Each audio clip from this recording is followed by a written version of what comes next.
This is a Flying Cow production. Moo, moo, moo, moo, moo, moo,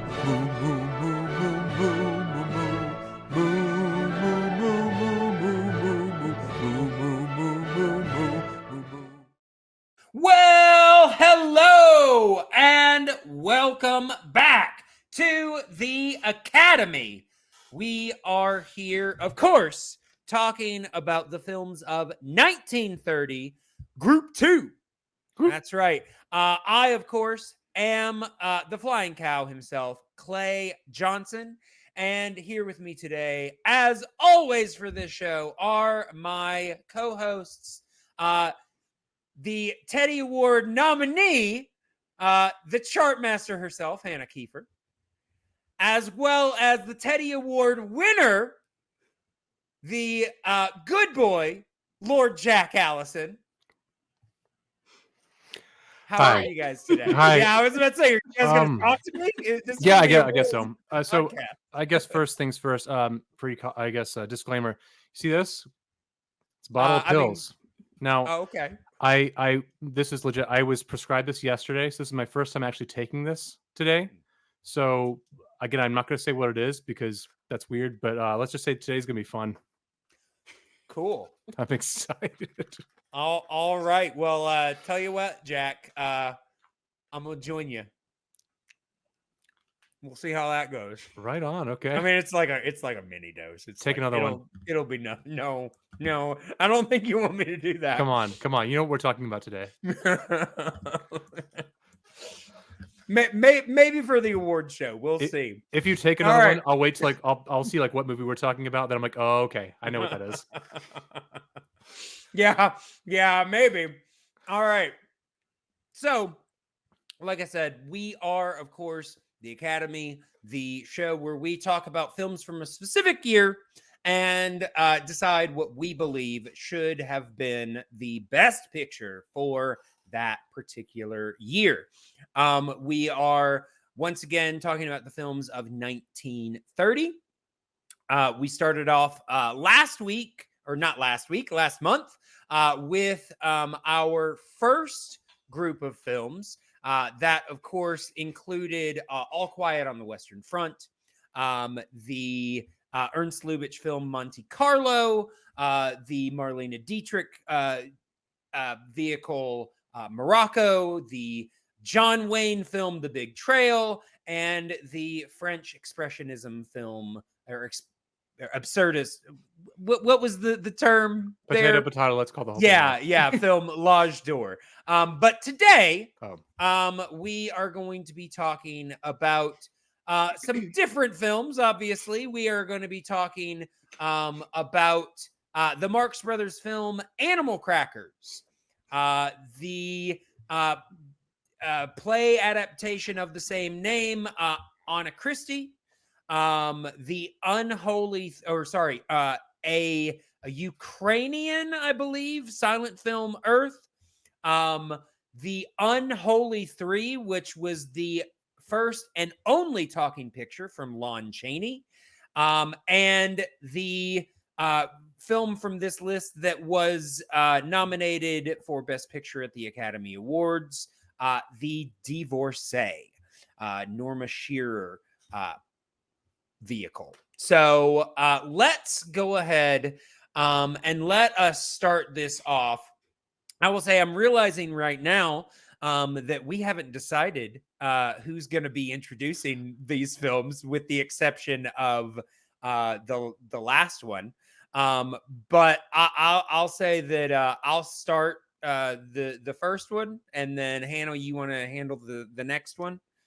Sure. I don't know which order these are going in anymore, but yes. Yeah. Well, remember, we're going to do this in alphabetical order, but we're going to handle the host choice fourth, and the film that was nominated for Best Picture last.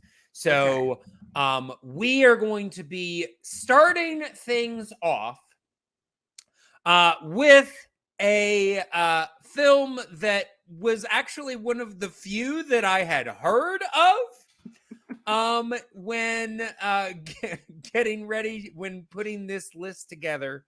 And that is the Marx Brothers film Animal Crackers. And waiting to bring it up. Here we go. All right. I play now one of my own compositions by Victor Herbert. Groucho is the infamous Captain Spaulding. And the Marx Brothers are hilarious in this comic masterpiece, Animal Crackers.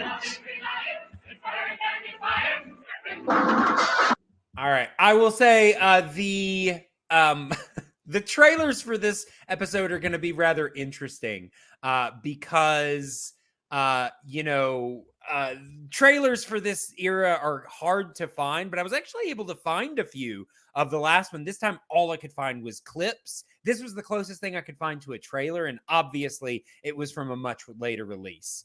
I would say, 80s or 90s was what that is from. But yes, like I said, we are talking now about Animal Crackers.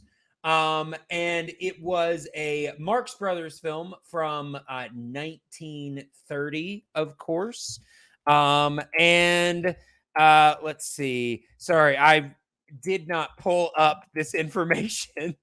So give me just a quick second. While you're doing that, if I can make a quick comment about the movies as a whole, if that's all right. Yeah, while you're doing that. So just to kind of address like this series of films compared to last week, which we kind of touched on prior to starting recording today. This was a bit of a different bag compared to our last one. I feel like last week's were definitely more diverse films as far as the style and genre. Sure. Whereas this episode, I think these more episodes were, for lack of a better expression, more samey, but at the same time, I thought like a lot more hills and valleys than last week's. Interestingly enough, a lot more. Yeah, I mean, obviously we do definitely have different types of films. It's not like we have all comedies or all dramas or anything like that. But yeah, there is a similarity to them. I have a method usually with every movie we watch, or any movie I really review. I watch at least twice because I don't think you can really get the first full go in one go, at least for me, because I like to kind of, now that I get the point of the movie, I like to see like if the rest of it kind of supports that from the very beginning. And with this particularly, I had to watch a couple of them again. Like I knew that I needed to, because for either problems or praises, I had to kind of see how it led up to that point. Sure. Also, real quick before we get into Animal Crackers, I just want to say, with these particular films, they're interesting. There was notably an actress's performance in one of these 5 films that was so raw and sincere that it blew me away. And another actress whose performance was so pathetically amateur and weak that it left me despondent for a few minutes. I feel like I know the performances you're talking about. I'll be really interested to see if I'm not going to guess. I will have to wait and see. I was going to ask if you had a guess first name. I would just like to see who the closest one was. I mean, let's do that once we've discussed more of these films a little bit more. Okay. I don't want to give too much away, but maybe I'll write down a secret answer and reveal it at the end. See what I think. All right. So yes, like I said, the Animal Crackers, Marx Brothers vehicle, directed by Victor Herman, music by Burt Kalmar and Harry Ruby. And it, of course, stars the Marx Brothers. This is very much, as we mentioned in the last group, there were definitely, and honestly, this was would continue to happen for several years. Honestly, it's really only been recently that we've gotten away so much from films that are basically just vehicles for a star.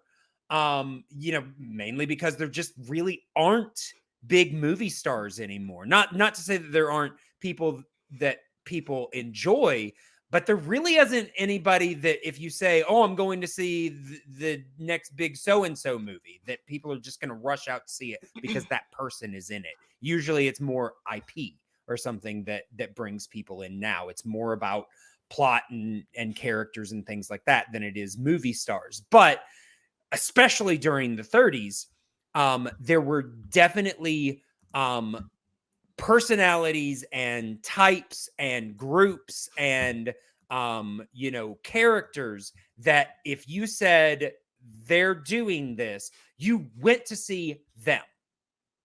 If you went to the movie, it was because they were doing a particular thing. And a lot of times the films around them were really secondary to just watching them do whatever their big thing was. It's like a Tom Cruise movie nowadays.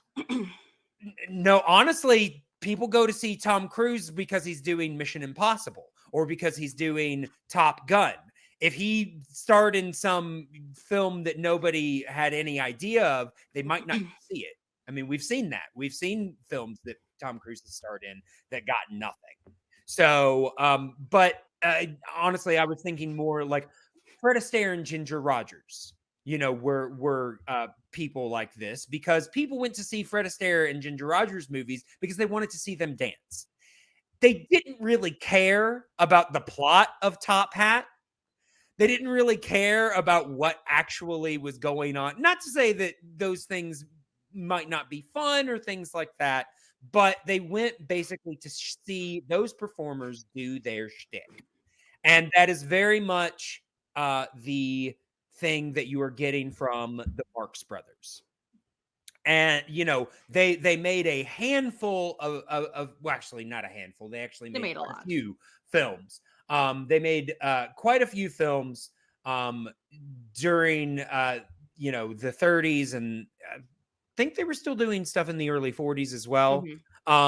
So, and I mean, some of them remain. I mean, I think Groucho moved to doing game shows in like TV for a while. Yeah. Yeah. So, they were in the public's consciousness for decades. And they, I believe, had done some. Did they do silent films? I think they did. Not that I'm aware of. Okay, I know they definitely started on vaudeville. They were a vaudeville act. So much of their shtick is so wordplay based. I was going to say Groucho wouldn't have worked in a silent film, but Harpo could have. Harpo would have. I don't think Groucho or Chico would have. No, yeah, not as well. I think they probably. I mean, Groucho not so much with the physical comedy, but Chico does a little bit, and obviously that's where Harpo lives. Yeah. But yeah, so this film is really just another in that line. So when it comes to comparing, it's really like, okay, like how well do you like the Marx Brothers? Do you? It becomes really which one has your favorite bits is what it is. Exactly. And I will say I enjoy the Marx Brothers. This definitely is one that I probably should have watched again. But watching it, I did definitely, just, on a glance through my notes, there were definitely several shticks that I wrote down that I was like, I like this, but it's all of my notes are pretty much all about the bits that the Marx Brothers are doing. I'm not that concerned. Supposed to the plot about the painting that nobody cares about. Yeah, I mean, I will say I do kind of like that there is kind of that screwball energy to it because the idea is basically that there is a painting that, the Margaret Dumont character, and I will say Margaret Dumont does not get the accolades that she deserves for being the standout because, yes, obviously you have Groucho, Harpo, Chico, and Zeppo was really there to be the straight man. Yeah. But then you also had Margaret Dumont, who was in the majority of at least the bigger Marx Brothers films. And she is a perfect foil for them because she is just this this very dignified, woman who I would say it would be easy to play the foil to the Marx Brothers as somebody that is constantly offended by what they're saying because a lot of what Groucho says to her is very offensive. One of the things that I always enjoy about it is that like they will say these horrible things and then the people will be like, "Oh no, anyway." Yeah, and keep on going. Relationships are exactly the same. Yeah. No change. I will say the one thing I will push back on, and I there was another trailer that I almost used, but there just really wasn't enough talking. And I mean, I'm like, I could do my radio announcer again, but it would have been broken up by different. And I was just like, let's just play the short one. But there was a bit in that thing where it was actually like the 4 hilarious Marx Brothers. And I was like, okay, I'm sorry. Not all of them are hilarious because Zeppo is not funny. He had like a little bit of a comedy bit in there, but not right. But not tons. Like I said, he was there mostly to be. He was there for setup. He was there to kind of introduce them, to bring them in. So then Margaret Dumont could be their foil. Mm-hmm. But yeah, I thought that was funny. But yeah, so I mean, while I enjoyed the Marx Brothers stuff in this, and like I said, I kind of enjoyed the screwball nature of the plot because, you know, there's a painting that basically 2 or 3 different groups all decide to steal, and then it's it does get stolen, but then it's like a guesswork of who actually stole it. What painting is actually up there, because they were all going to they all said that they were going to put up forgeries and different things like that. So I liked it a little bit, but the plot was so thin, so how much you enjoy this movie really does depend on how much you like the Marx Brothers. Mm-hmm. Hannah? Yeah, I'll jump in. I will say, so this was the only, when I started watching the movies in 1930, this was the only one I had already seen. Sure. And I grew up huge. I grew up a huge fan of the Marx Brothers. Mm-hmm. They were like a staple in our house. I absolutely think that I can credit a lot of my current sense of humor to them. And it had been a long time since I had seen this one. I think A Night at the Opera is still my favorite, but but this one, it had been a long time. There were definitely lots of pieces that I was like, okay, that doesn't work so well for me anymore. This is not something that works for me anymore. But there were still a lot of moments that I found myself really enjoying. I really enjoy. I've always loved clever wordplay, and we get that more in we don't get that in movies as much anymore. We get a lot of sitcoms that will have that same kind of like quick throwaway wordplay vibes that like will just fly past you and you miss it. And I love those so much. And the Animal Crackers is full of them.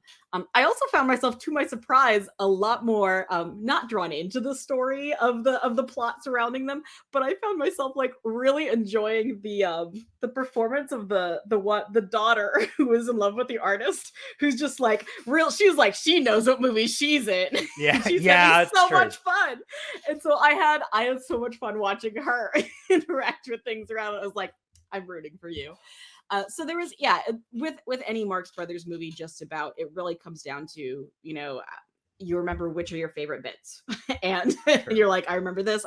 The bridge game is the classic one that gets cited from this one a lot. Because it's just a series of quip after quip after gag after gag. And I think there are some really solid bits in here. Most of the ones that I really loved this time were not the same ones that I loved as a kid.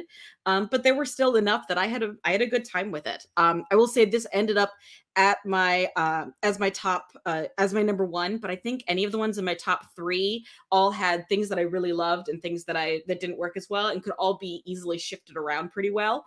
Sure. So this is in my top 3, currently my number 1, but that could be shifted around. Yeah. But it held up better than I worried it might. But I didn't know if the whole thing was going to be like, oh, this is too much. This is too many sexism, sexual assault jokes, sexual harassment jokes, because that is a shtick. Unfortunately. And it was enough that it was like, but it didn't sour the whole movie for me the way that I worried it might. And there were still enough moments in there that I just sat back and just enjoyed, just had a good time with it. And it moves quickly, it's done, and then your goofy movie is over. So I had a good time with it.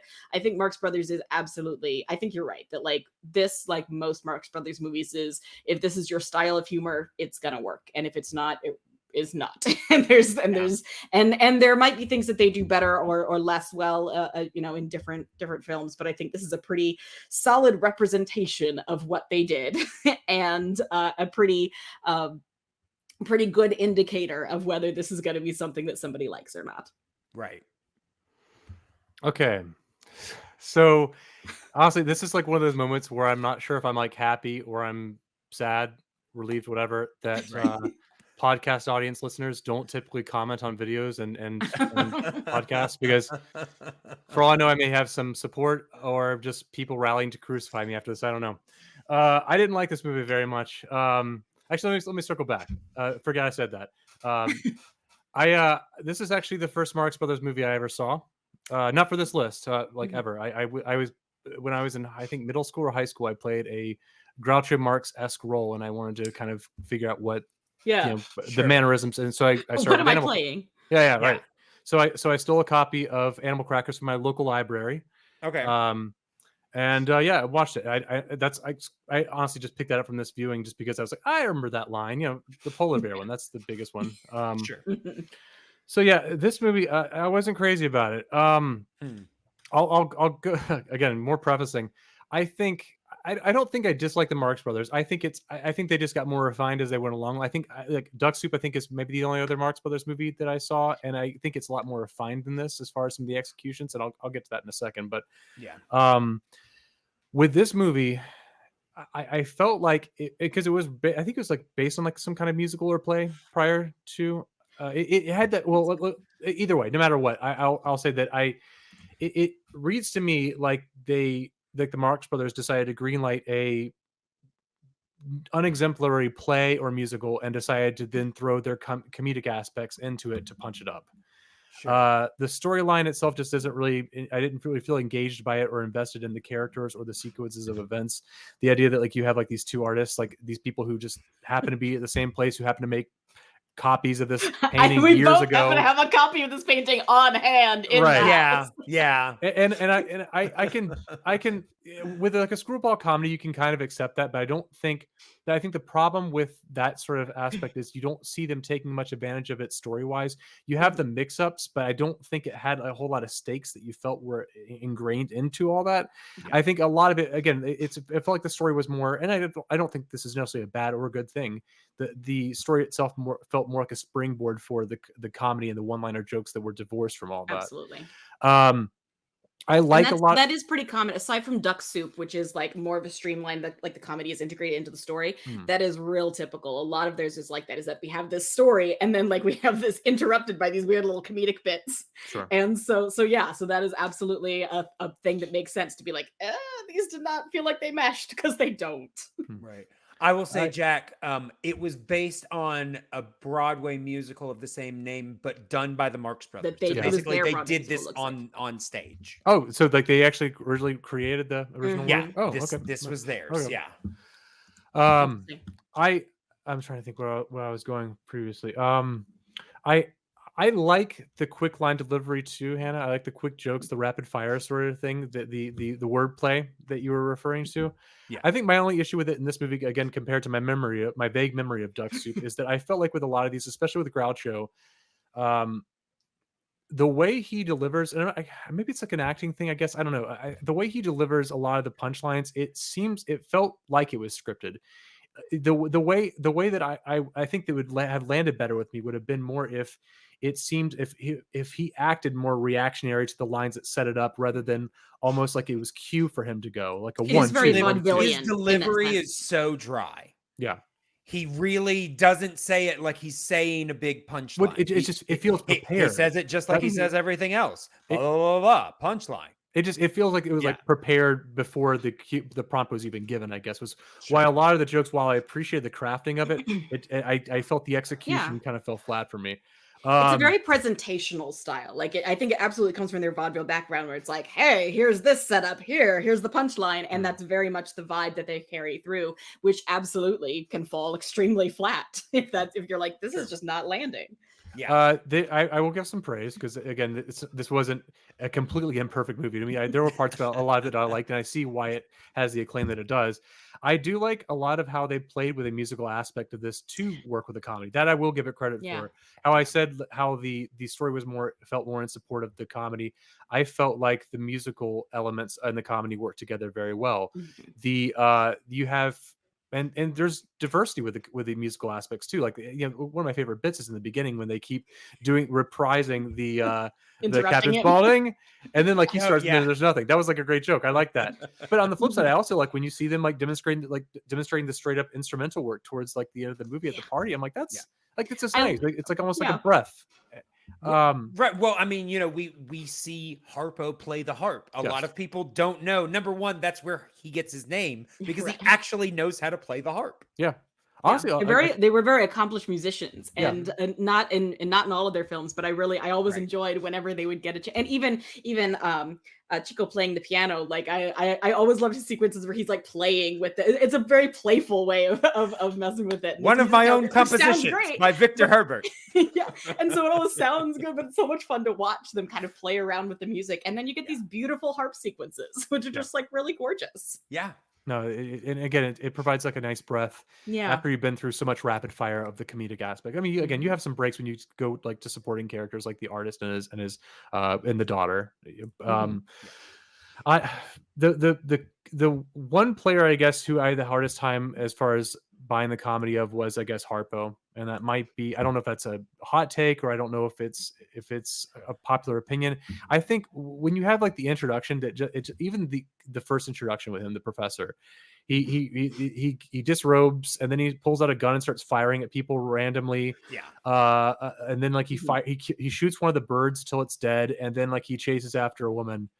And again, conceptually, I can see how you can kind of play with that, but again, I don't know if it's execution or if it's the actual core comedic aspects of it. But it felt strange to me. Not even just like I'm not laughing at this because there's some subjective. I don't care for his solo stuff. I'm with you. It's just it doesn't land. I really like him when he's serving as a silent foil against with Chico setting him up. I think some of those gags work really well. Almost like a Penn Teller sort of thing. Yeah, and those work I think really, really well. Yes. And I think a lot of times, and definitely in this one, when he's on his own, it just you're right. It comes across as it's just confusing and odd, and not in a way that is funny and absurd like a lot of their stuff. It's just kind of like, this is not for me. When you're the silent at his roots, Harpo is an agent of chaos, which is good when it's pitted against something. But they're already so chaotic. Right, but like even more so, like obviously, Harpo is he doesn't really speak. He's all physical. Then you've got Groucho, who's pretty much all spoken, and then you've got Chico, who's somewhere in between. But when you don't have that kind of balance, it does seem a little. I will say I like Harpo in a lot of the other things that I have seen. These aren't his best bits. This one I'm just like, dude, just chill. Like when he's like doing the whole leg thing against like the other famous Rittenhouse, Mrs. Rittenhouse. I'm like, okay, dude, like come on. I thought that was funny to a point, but it went too far too long. Yeah. But I see what you're saying. Like he's the agent of chaos. Like he's the professor and he's also the madman. It's Mel Gibson and Sean Penn together. It's that sort of aspect, and I get. I get. Well, I kind of like to what you were saying earlier, Hannah. I think you have to work a lot harder when you're relying on just yourself and you're the silent character. Yeah. If you're the silent guy, you have to do a lot more to get that to land. But sometimes it's not being bigger. It's just about working with more cleverness with what you have. I don't know. Again, it's sometimes it's about like specificity, and I feel like he has so many like different weird little shticks going that it's hard to track when he's by himself what the gag is supposed to be and where it's going. Yeah, because he's kind of just like everywhere, and it's like I kind of get it, but like it would be funnier if there was specificity in there about like this is what's happening with this. And there was one moment I actually did note from him that I it's like they were heading towards something and then they kind of dropped it, like with him specifically. Again, I'm not trying to linger on this one character. I'll move on from here. But there's like the part where they're playing bridge, which I guess that scene would have had more laughs with me if I actually knew how bridge was played. But not like that. Yeah, I'm not from the 30s. But he rips up the card and then he puts it aside, and then like you see him slowly start putting it back on the board, but they didn't play it up like that's supposed to be noticed. I had like like just looked like an actor thing. Yeah, it's like I was like looking at that like I'm looking for a boom mic to show up in the frame. But I guess last thing I'll say about this movie, unless we have further discussion, this I guess it's either fortunate or unfortunate we're leading in this movie. This has one of these two performances that I was talking about. Okay. This So was it the one that Clay praised or the one that I praised? Well, let's say one of you is going to be disappointed with me. The actress that made me so underwhelmed and disappointed in the performance that I felt like just like a shell for a few minutes was again the other famous Rittenhouse, Mrs. Rittenhouse, who what's the actress's name? I think that's Margaret Dumont. Margaret Dumont, yeah. And so let me try to qualify it a little bit. My issue with her, and again, I get that she is there primarily as a foil, as like the straight character to work off of these, specifically Groucho, who has the most interactions with her in the film. Yeah. My issue with her is that she doesn't at any point seem comfortable with it. It's not even that she's necessarily regarding the things he's saying or disregarding it, like we talked about earlier, but okay, to kind of give you a better idea, it often comes across like they had not discussed what he was going to say. Yes. No, that's exactly right. Yeah, and he is basically, jumping on her with this. Yes, and she's taken aback. Yeah, she doesn't know how to. Yeah, and you nail on the head. Like what I was going to say is, it felt like she had just gotten the part that day for like a part that some movie called Animal Crackers, and then she found out on set that this is a Marx Brothers movie. These guys are here. Okay, because you see her just kind of shifting uncomfortably whenever he's like. I will say she was a regular part of their act. I think she was even part of their vaudeville act, and that was really part of the thing. Is I do believe that a lot of the things that Groucho said to her are unscripted. I think that they just went, and I think they just really liked the reactions that she gave them. And there was I just recently, like within the last 5 years, I had read this book about the Marx Brothers and was like, oh, this is interesting. But and so there was a lot of like speculation about like, because she did work with them so much. She was in the original Broadway musical of this, playing the same character. Yeah. So she was with them on stage and on screen. And her, even in interviews, she like maintained the similar persona. And so like there were rumors kind of who she there was. were so many rumors going around that she like didn't get their jokes or like was just kind of there and didn't appreciate it at all. And it became clear later in life that she's like, no, I was having a great time. I was not there to be goofing around. She's like, my job was to be, she's like, I had a great time with them. That's why I continued to work with them. Yeah. But this was my role. I'm not trying to suggest that she wasn't taking. Oh, go ahead. Sorry. But that kind of thing, like that I think that that kind of relationship bled into the perception of their relationship in real life as well, where she does always seem like, I don't really know what's going on and I'm uncomfortable with this and I don't feel like I can relax into this. And so there it's bled into theories about what was their actual relationship like, because they saw that kind of strangeness and awkwardness in their bouncing off of each other. Right. And there's work to be, again, like I have no problem with her taking the role more seriously than again, like she's not the one to make the jokes, they are, and again, which is fine. But like with her, and again, I think as you alluded, I think you, Clay, alluded to, it's like she honestly reminded me of like an actor, like a greener actor, and they've forgotten their line on stage and they don't know what to do. And so they just kind of, again, like there was like lines where like that, that whole awkward actor's fumble. If you've ever worked in children's theater, you know what I'm talking about. Yeah. Where like they kind of, she shifts back and forth. If you're either going to play off the insults or the jokes that Groucho or whomever is saying in front of you, or if you're going to play into it by reacting to it, I just want one or the other. It almost seemed like she was wishy-washy between it most times. I will say there's a certain charm though to that type of that feeling of untested, unprofessional, just kind of being what you are. I mean, I'm going to make a reference that very few people are going to understand, but if anybody ever watched the show Hee Haw, one of my favorite characters from that was a guy named Junior Samples, who was not a performer, was not an actor. He was just a guy that was a friend of theirs. And they were like, and they just kind of loved the way that he spoke and the way that he did things. And they gave him lines and jokes all of the time. And you can tell this is not a performer, but because of just the kind of the simple way that he spoke, it was hilarious sometimes. Now, sometimes it did fall flat. Sometimes you have to know how to use those people. But there can be a charm and a humor from that type of thing. And I think also though, like, and this was I mentioned this briefly at the beginning, but I think this ties into this wishy-washiness that you're feeling from this. Is I think it's very much written into the script that these characters, her especially, do not get to have a consistent reaction to what's happening, because depending on how the joke is set up, she either has to be really offended or be like, isn't he charming? And it goes back and forth, and so she's never allowed to have like a real reaction. And so that I think that I think that was because they wanted to just move on ahead and get to the next joke. But I think there are things that could have, I think you could have had a richer foil relationship if she had been allowed to have some trackable real reactions to what was going on, and let the reactions she had stick around for longer than the source of the one line where she said them before she suddenly had to be like, oh, I'm so glad you're here again for the next line. Or at least be more or at least be more in keeping, I guess, with the rest of the cast, which I think is also part of the issue. Like, again, to kind of piggyback off of you, Clay, from earlier, she did feel like there's kind of like those natural, like, non-actors that you kind of have in those movies, almost like a Pasolini movie, like where they're all non-actors. Sure. But we're, again, I can't believe I'm defending Pasolini, but here we are.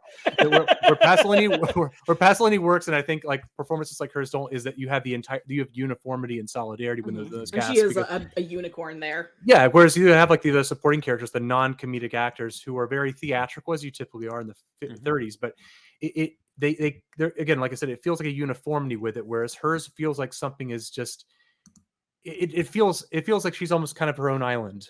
You know, you have the Marx Brothers who are like this big area, you have the supporting cast who are doing their own thing, and then you have her kind of on her own, and that's why it kind of sticks out for me. Right.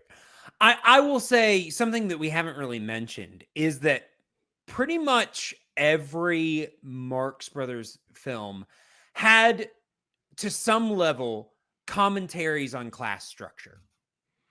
And so I think part of why Margaret Dumont, I think, worked so well with them was the fact that she kind of, I don't know if this actually was what she was or if it was just the role that she played, but always kind of represented a higher class. Just because of the way that she dressed, the way that she held herself, all of those things. Whereas these guys, even though oftentimes they're playing nobility, or what really comes off as well-renowned. What often comes off as thugs that mugged the real people and are now pretending to be these people. But, they often will, but they're definitely representing a lower, more crasser class. So I think that's where some of that disconnect is too. And I think some of that is intentional. Now, obviously, you're saying that there's also a disconnect between her and the other people that are representing the upper crust. I mean, who's to say that she's the one that got it wrong? Everybody else should have followed her lead. I do think that she doesn't feel like she fits in with the rest of the supporting cast. And I think it's a lot closer to her being. I think she fits in a lot better with the Marx Brothers sort of like up and down zaniness that doesn't land. Most of that not land that doesn't stay. For what? Yeah, she doesn't usually interact with other people very often. Yeah. So she's clearly meant to be part of their circle rather than the other. But yeah, she is. I totally get it being like a weird polarizing thing, because it's a very distinctive performance style that if it works, it works, and if it doesn't, it doesn't. I got one more comment on the movie, just because I see a guy at my doorstep with a torch. I just want to make sure I kind of quell things a little bit. I will say my favorite joke in this movie, ironically, is from Harpo, with the birthmark bit, where they keep lifting things off of this guy, to bribe him as he's trying to bribe them, and they take his birthmark somehow, and it ends up on Harpo's arm. Yeah, and which leads me to ask, I guess, Clay, because you've shown me your birthmark a couple times. What would you do if you discovered that someone had stolen your birthmark IRL? I mean, I'd honestly just it disappeared from my body, and you saw it on theirs, and it was on theirs. Well, number one, that would be weird because mine is on my feet, and I don't often show off my feet or look at other people's feet. Well, so, Also, I might miss it a little bit because I've got like a little tiny mole on my pinky toe, and it's like right on like the front of it. So it's actually kind of cute. It's like a toe button. I'm like, this is the one part of my foot that I actually like. So I might miss it. Yeah. And one more question with this. Fuck, marry, kill, the Marx Brothers edition of this movie. Their characters. And only yes, you, Jack. and I'm only aware you. there's 4, so for that 4th member, just like you do nothing. You don't even acknowledge I'm them. sorry. Nothing for Zeppo. Zeppo gets nothing. Yeah. Okay. Kill Zeppo all day Okay. long. We don't need Zeppo. Okay. So that means like one brother gets nothing, basically. No treatment, like silent treatment. Yeah. Jeez. See, Dude, I don't know. It's odd. It's odd because typically You seem like you haven't Harpo thought of is this my before, Clay. favorite, but like you said, this isn't his best film. So Right. it's like, are we grading it on like the Their Marx Brothers in characters general, or their in characters this in this film? movie. The characters in the They're movie. characters in the movie. Yeah. Then I'm probably gonna have to kill Harpo because I was gonna say, otherwise I he think might I think he'd I'm kill killing me Harpo. first. Otherwise, Yeah. He's a murderer. Then I guess I'm gonna. Oh, geez. No, honestly, I'm gonna fuck Groucho, and I'm gonna marry Chico because, as entertaining as Groucho might be, eventually I would want to kill him. So I think I'm going the other way around because Groucho would be extremely annoying. However, this character is also an explorer and will be gone for long stretches of time, completely leaving me alone. So That's so if you it'll believe work their out. cover story, Hannah. That's if you believe their cover Either way, story. I absolutely do not believe he will stick around and hang out That's with me. true. That's true. He has zero interest in that. So as soon as I as must soon as be we get bored of each other, going. he will go off to his own thing, and I'll be good again. And he'll sing about it when he does. Yeah. So you're Okay. gonna hit it and quit it with Chico? I guess that's my option. I would go with killing Harpo. Yeah.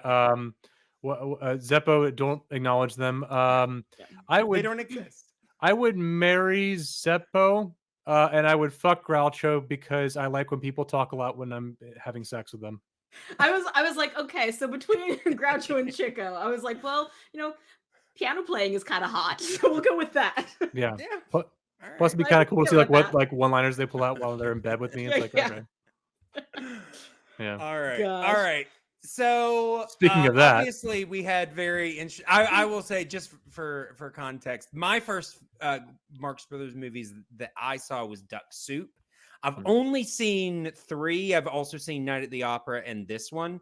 This is probably my least favorite Those are out their of 3 those. best, though, I would And argue. Yeah. honestly, I wrote down one of my notes in this is that it's typical Marx Brothers shtick, but it feels a bit sloppy. It feels like they hadn't really early. fine-tuned. Yeah, exactly. I think this probably was one of the first films. Like I said, obviously they'd been performing on Broadway and vaudeville and all that kind I of thing. think they had done the Coconuts right before this, and maybe Yes. I think Horse Feathers was after. So I think this was like their second. Yeah, Horse Feathers was in 32. Mhm. So yeah, it doesn't actually say like where in the order but I think you're right. It's early. Coconuts was before this. Coconuts and Animal Crackers were both based on their stage shows. Sure. And so I would totally buy that, those were the early ones. Those were the first ones where they were taking material they already had, bringing it to Right. the screen, and then getting enough notoriety that they could Right. continue to do their own thing and do Duck Soup. Yeah. All right. Well, unless you guys have anything pressing to say.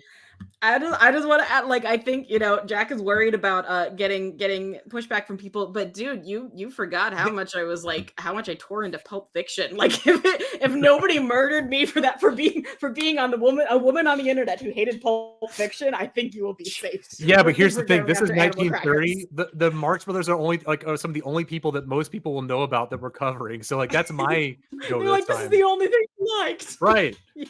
That's Yeah, true. There might be a little but bit- I don't know that there are that many Marx Brothers videos on TikTok, so I think you're all right, at least with the younger the Marx generation. Brothers Give it fans are just time. all in my family, so we'll all be fine.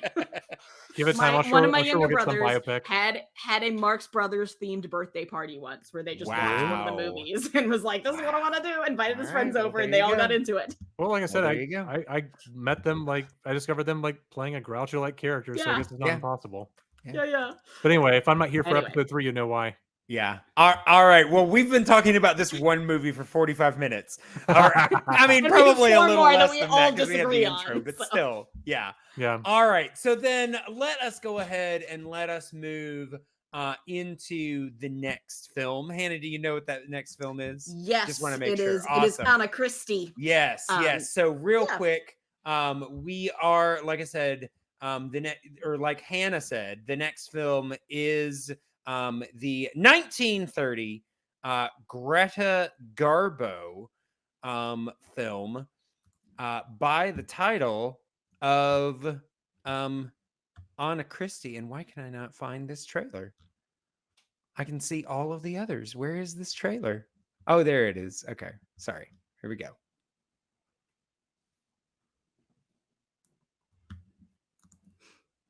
Ah, the poor old devil. Sometimes I feel sorry for him. Come on, Anna, don't let it get you down. Sure, the world's full of them.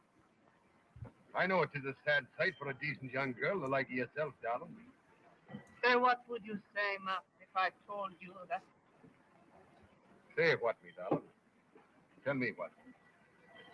Oh, nothing. Sure, I know what you'll be wanting to tell me soon, if not this minute. That you love me. Don't be so sure of yourself, Ma. I'm loving nobody. And you'll be wanting to marry me. And maybe I'll be accepted here. Why, Ma, you want to marry me? All right, there we go. So that is a clip. Like I said, I couldn't really get any trailers, but that was a clip of Anna Christie. And I believe Hannah is introducing this film. Yeah. So go ahead. So this was obviously from 1930. It was Greta Garbo was the star. It was her first sound film, so that was really significant. It was an adaptation of a play of the same name by Eugene O'Neil from 1921. Let's see. It was directed by Clarence Brown, and besides Greta Garbo, it also starred Charles Bickford and George F. Marion and Marie Dressler in a smaller role. But really, it's those key three who are the main ones there. And the general premise is it is a man receives a letter from his estranged 20-year-old daughter who says, "I'm coming to stay with you in Minnesota," or no, from Minnesota. And she ends up falling in love and they discover the secrets of her past, that she has a darkened past by 1930s. They had to be really vague about it. But she was a sex worker, and Even they for had to deal with it. pre-code, they Yeah. had to be pretty vague. Yeah. Pre-code, Yeah. pre-code enough. Yeah. So it's about her trying to, I don't know, figure out her life with that past, trying to keep it secret, and then trying to deal with it once it's been revealed. So this is do you want me to jump into it since I'm talking about it right now? Okay. Yeah, go for it. So this was one of the first ones that I saw from 1930. And I had just read the play.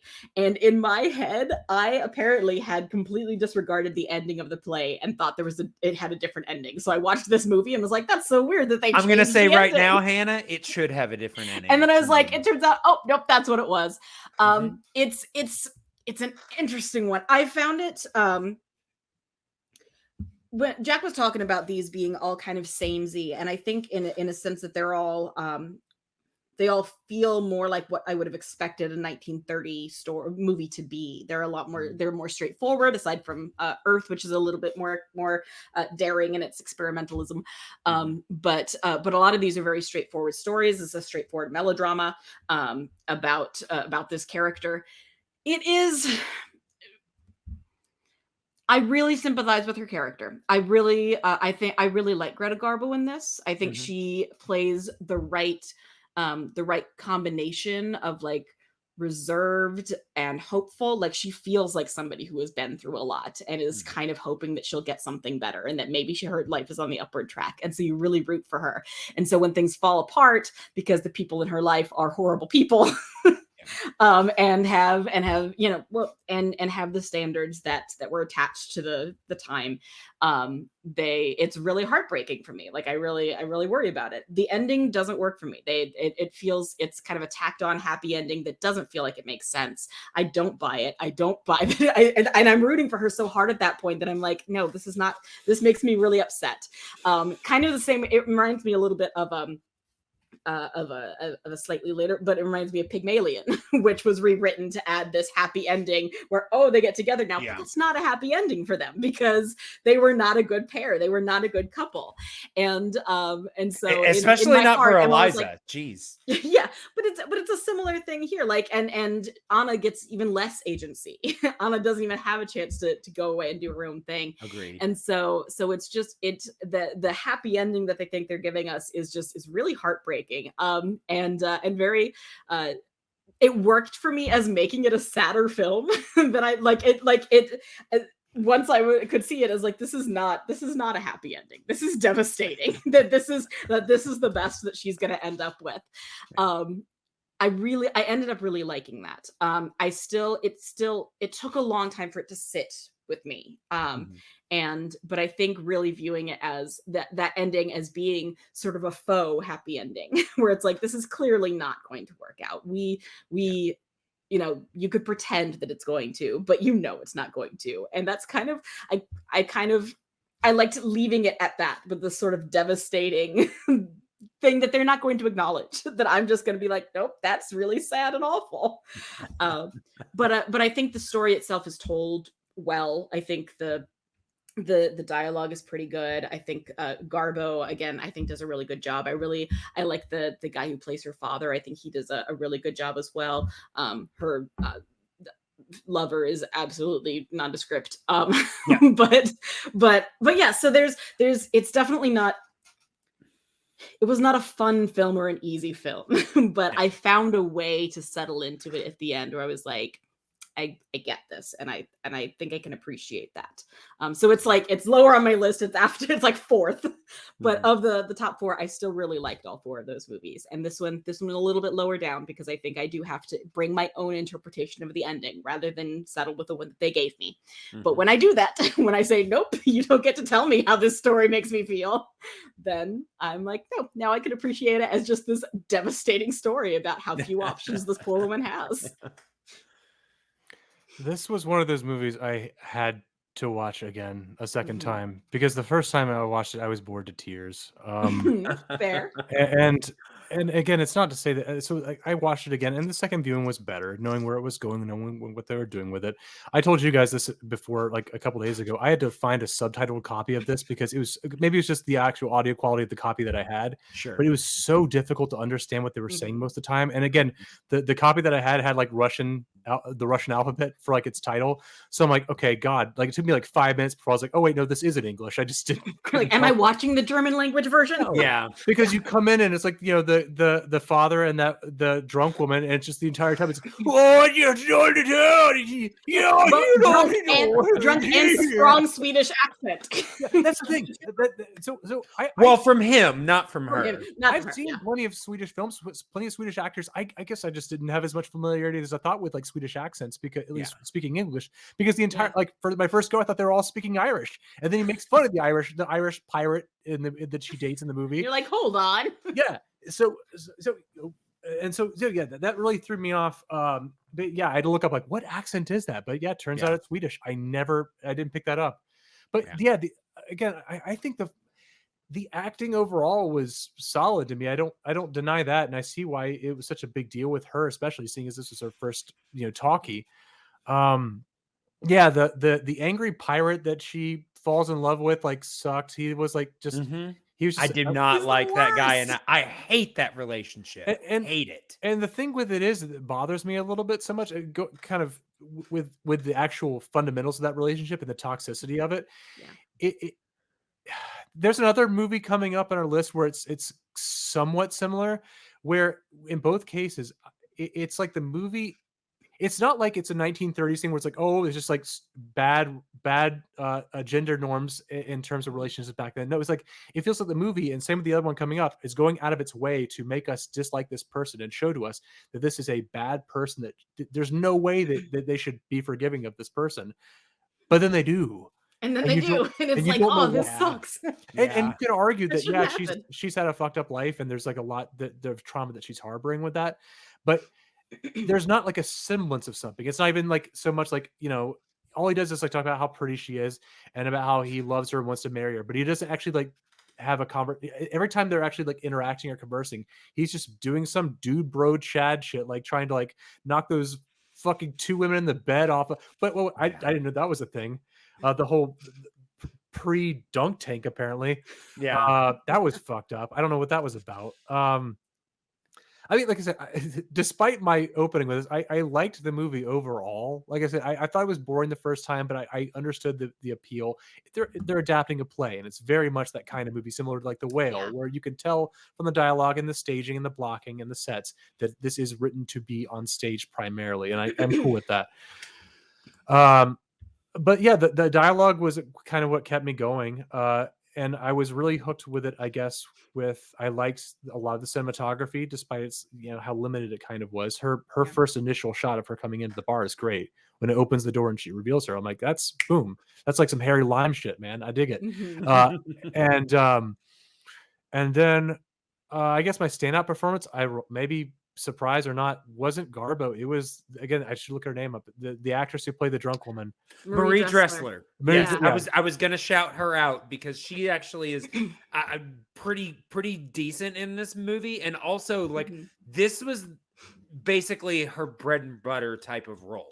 She played a lot of these types of characters. She was always she was kind of the go-to if you needed, a more, quote unquote unattractive woman, that had kind of had a hard time in life. And the interesting thing about her performance to me was that while yes, she's pretty much just knockout drunk the entire movie, she does it in a, because first of all, like, if you've ever acted at all, like playing drunk isn't easy, even when you're just like doing like a baseline, like straight stereotypical drunk. But she does it with such a broad range of emotions throughout the film, which is a really interesting balancing act. And she was my goat for this movie. And that's the biggest reason, because you see sincerity, you see tenderness, you see sloppiness, you see humor, you see cantankerousness, and all of it is under intoxication. And yeah, I give her props for that. That's not easy to play. No, it's not. She kills it. So, I mean, yeah, that's pretty much all I got to say about it, pending further discussion. All right. Well, then I guess it's my turn to talk about this movie. And spoiler alert, I did not like this movie. I told you guys there was really only one in this list that I actively disliked, and that was this film, which really surprises me because the few other times I have experienced Eugene O'Neil's work, I actually really enjoy his stories. But if you ask me, the worst part of it is, as Hannah said, from the play. That happy ending was not a Hollywood tacked on ending. It feels like it would have been. Yeah. I was like, surely, he had this really, this really kind of dark ending where she, gets fed up with both of them and walks out. And, it's in my really memory, she died. I was about to say, she died. That sounds like a Eugene O'Neil ending. But no, she goes and forgives both of the assholes who slut-shamed her and victim blamed her. And I just was not on its wavelength. And I do agree with Hannah that there are times that Greta Garbo presents a very interesting character. The problem is that the movie made me ultimately not like her because of the decision that she makes at the end to stay with her abusers. And I just can't get behind that, and I mean, I get that, that type of character is real, but it shouldn't be in a movie where that person is presented as the person that we're supposed to be rooting for and saying, yay, I like this choice. No, I don't. Yeah, just not a film I was keen on. Like, I mean, I've mentioned my biggest problems with it, but yeah, just not. No, I'll kind of second you there, Clay. Like, the ending was probably the most disappointing part of it for me, with the traditional Hollywood happy ending sort of thing. Yeah. I think there's ways they could have earned that sort of thing.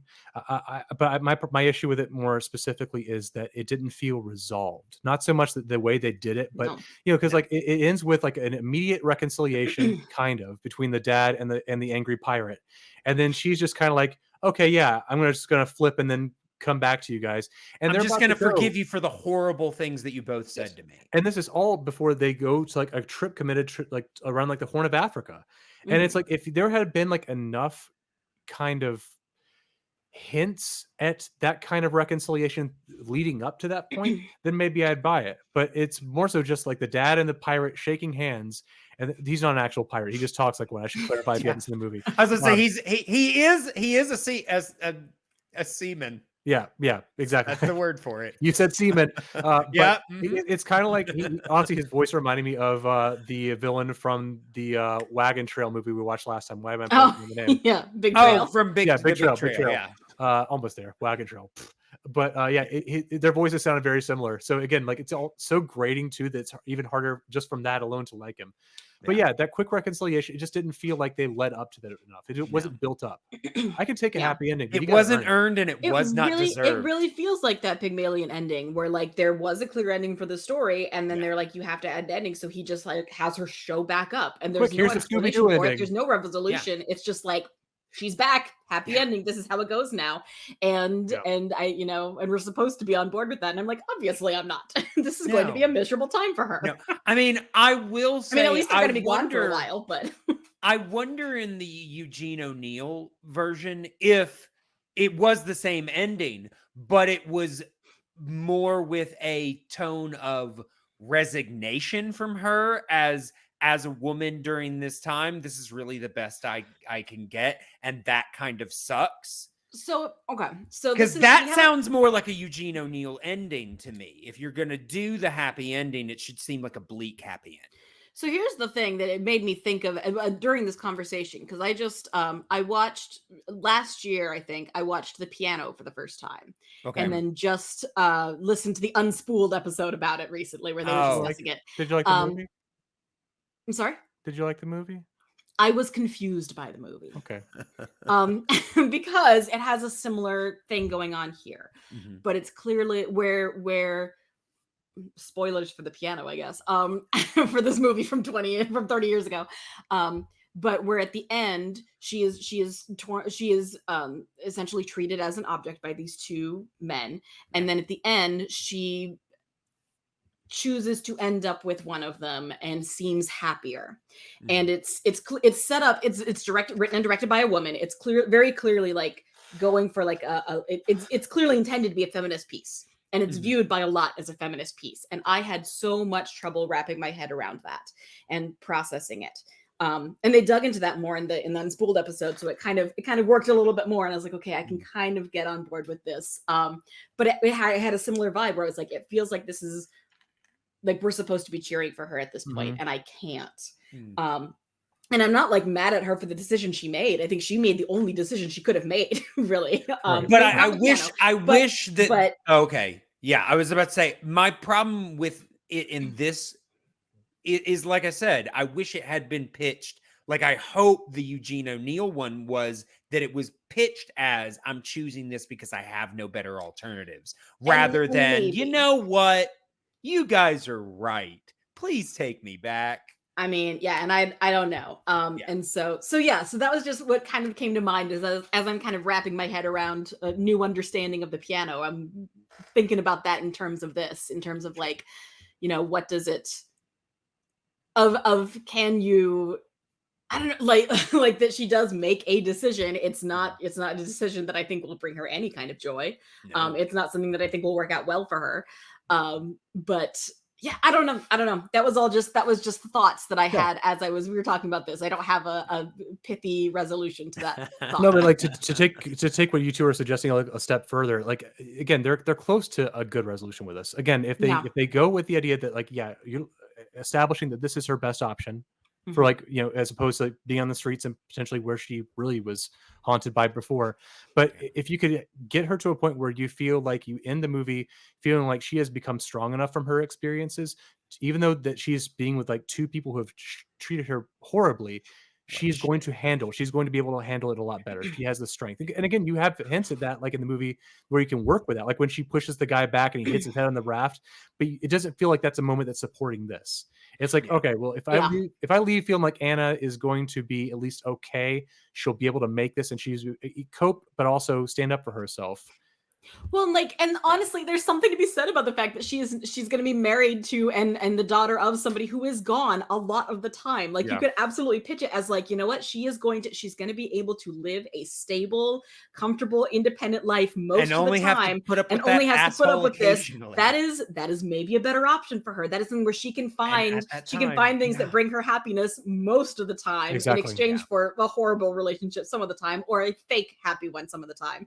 And that if they had set that up where she was like where we could see that there was something that she was going to get out of this, that was that she was choosing for herself, saying, I'm going to make the best of the horrible position I'm in, and I'm going to make this happen. I wish we had seen that for her. I just felt so bad for her, and so I wanted to see that for her. We need Anna Christie too. There we go. Oh, yeah. I will say, just to kind of throw a little bit of sugar on top of all the spice I laid down, I did actually really enjoy the character of her dad, played by George F. Marion. I found that character very complex and very interesting because he is very much, and I mean, he even says, I'm not a good guy. I was really irresponsible with you. That's why I sent you away, to be raised by people that I was hoping would treat you better rather than do horrible things. But at the same time, there is an obvious care and affection that he has. And so I find that character very interesting. As a side note, do you guys know his name was Chris Christopherson? Is that character's name? Yeah. I liked the character on the page. The execution to me, his voice and his delivery reminded me too much of the voice actor who played Geppetto in the 1940 Pinocchio. And you also thought was Irish. No, Pinocchio. It's like I liked it because it had just such interesting levels, in my opinion. Sure. All right. Anything else we want to say about this film before we move on? I don't know. We haven't done. Have we done 45 minutes on this one yet? Actually, I was about to say we went. We only did half an hour on that one, so we all mostly agreed on this one. We had solidarity. Had it as their number 1 and their number 5. Yeah.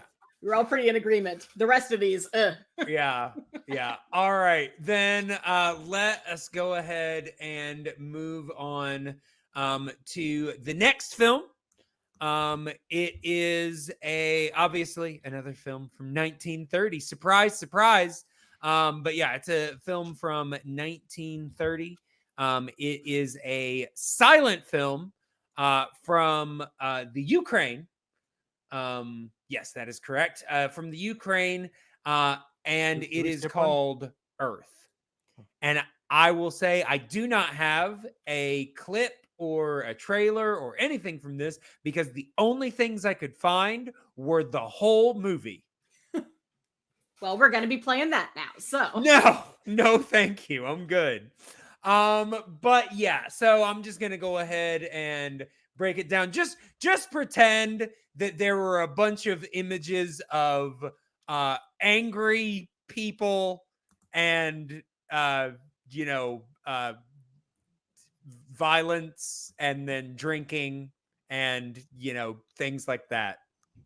general just interesting images that you would have gotten from this film. But yeah, so this is a film from the Ukraine. Like I said, this is both a foreign film and a silent film. So if you really want to watch a foreign film, but you don't want to read subtitles, may I suggest silent foreign films? Yeah. But yeah, so this is from the Ukraine, like I said. It was directed by Alexander Petrovich Doschenko. I heard it pronounced, and now I can't remember how it was pronounced. But Okay. I think it's Doschenko. So yes. And let's see. The music is interesting because there have been, there was an original score to this. There weren't always with silent films, but I'm sure definitely by this time, with the since they're doing sound, it's like, hey, let's throw a score on top of this. The original one was by Levko Revtusky. And I think the one that I watched was the 1971 restoration, which was Vyacheslav. Sorry, not going to do that. I just don't want to offend anybody. But yeah, and I mentioned the music because it was one of my favorite parts of the movie. Because there were you can tell that it was put together by a person that had probably been watching the film for a long time. And we're like, you know what? I'd like to do my own version of this score. And, because certain beats felt placed really well in specific spots. But this film is basically about, workers in the Ukraine who basically are trying to, it's a big discussion basically between the idea of owning and having your own land or being part of a collective, where people share and all of that stuff. So basically we are looking in at the Ukraine, these Soviet areas just before Marxism and socialism and communism really took hold within these places. But like I said, this film was interesting for me. I really enjoyed the ideas that they were presenting, like I said, the very political narrative and everything, but there were large bits of it that I was not really following. And it definitely, this film lost me a few times. Like I said, I didn't dislike it or anything like that. It was more just, there were definitely times that I felt less interested in what was going on the screen. And when it's a silent film, that's not good, because all it has is what's on the screen. So those things really need to engage the audience. And I just wasn't often fully engaged. So somebody else can talk. Okay, I'll do it. Okay, so this is another example of a movie that I set upon myself. Well, I mean, again, I watched all of them twice, but this one was definitely one I had to watch a second time. And I'm glad that I did, because it went from my lower picks to my top spot for this week. Earth was my favorite of the movies we watched. So, hey, folks, I'm actually positive about one of our movies this week. So yeah, it had to happen eventually. This movie was basically shot in Tongo abridged. In that, yeah, there's some similarities, yeah, black and white. They don't beat a cat in this one though, so that's because it's abridged. Yeah. No, we've already gotten the animal abuse in our previous discussion of animal crackers. But yeah, I like this movie a lot. I think I did like the music a lot. The MVP for me with the movie, technical wise, was actually the cinematography. Uh, you open and close on the well, not close, but you open on this like these beautiful landscape shots of like the wind sweeping the grains. You have this great montage towards the middle of the movie where they're making bread with the tractor from the tractor that they just brought into the fields, and it's kind of fascinating. It also kind of reminded me of the opening of the original Willy Wonka and the Chocolate Factory with the chocolate being made. Similar sort of thing where seeing the process of it done, seeing it brought from nothing, and also knowing how much this means to these people and what prospect that bread being made is to them, and how much it kind of enforces why they're unifying together to actually pursue this. Clay, yeah, like you said, I had trouble understanding following a lot of the plot the first time I went through this. That's why, again, the second viewing helped me out, because I kind of knew where they were going with things, especially with the whole martyrdom aspect. And again, this is probably, we talked about last week how a lot of the movies, if not all of the movies we talked about in our last episode, were very evidently pre-code, how they're pushing the envelope and how there's things that they're doing that you can't get away with in the 40s or later, in some cases even now. Yeah. And I think this is probably the closest to that group that we have of these movies. This one felt like it was pushing the most boundaries. It felt like it was taking the most risks. Again, artistic wise, it was very experimental, as you said.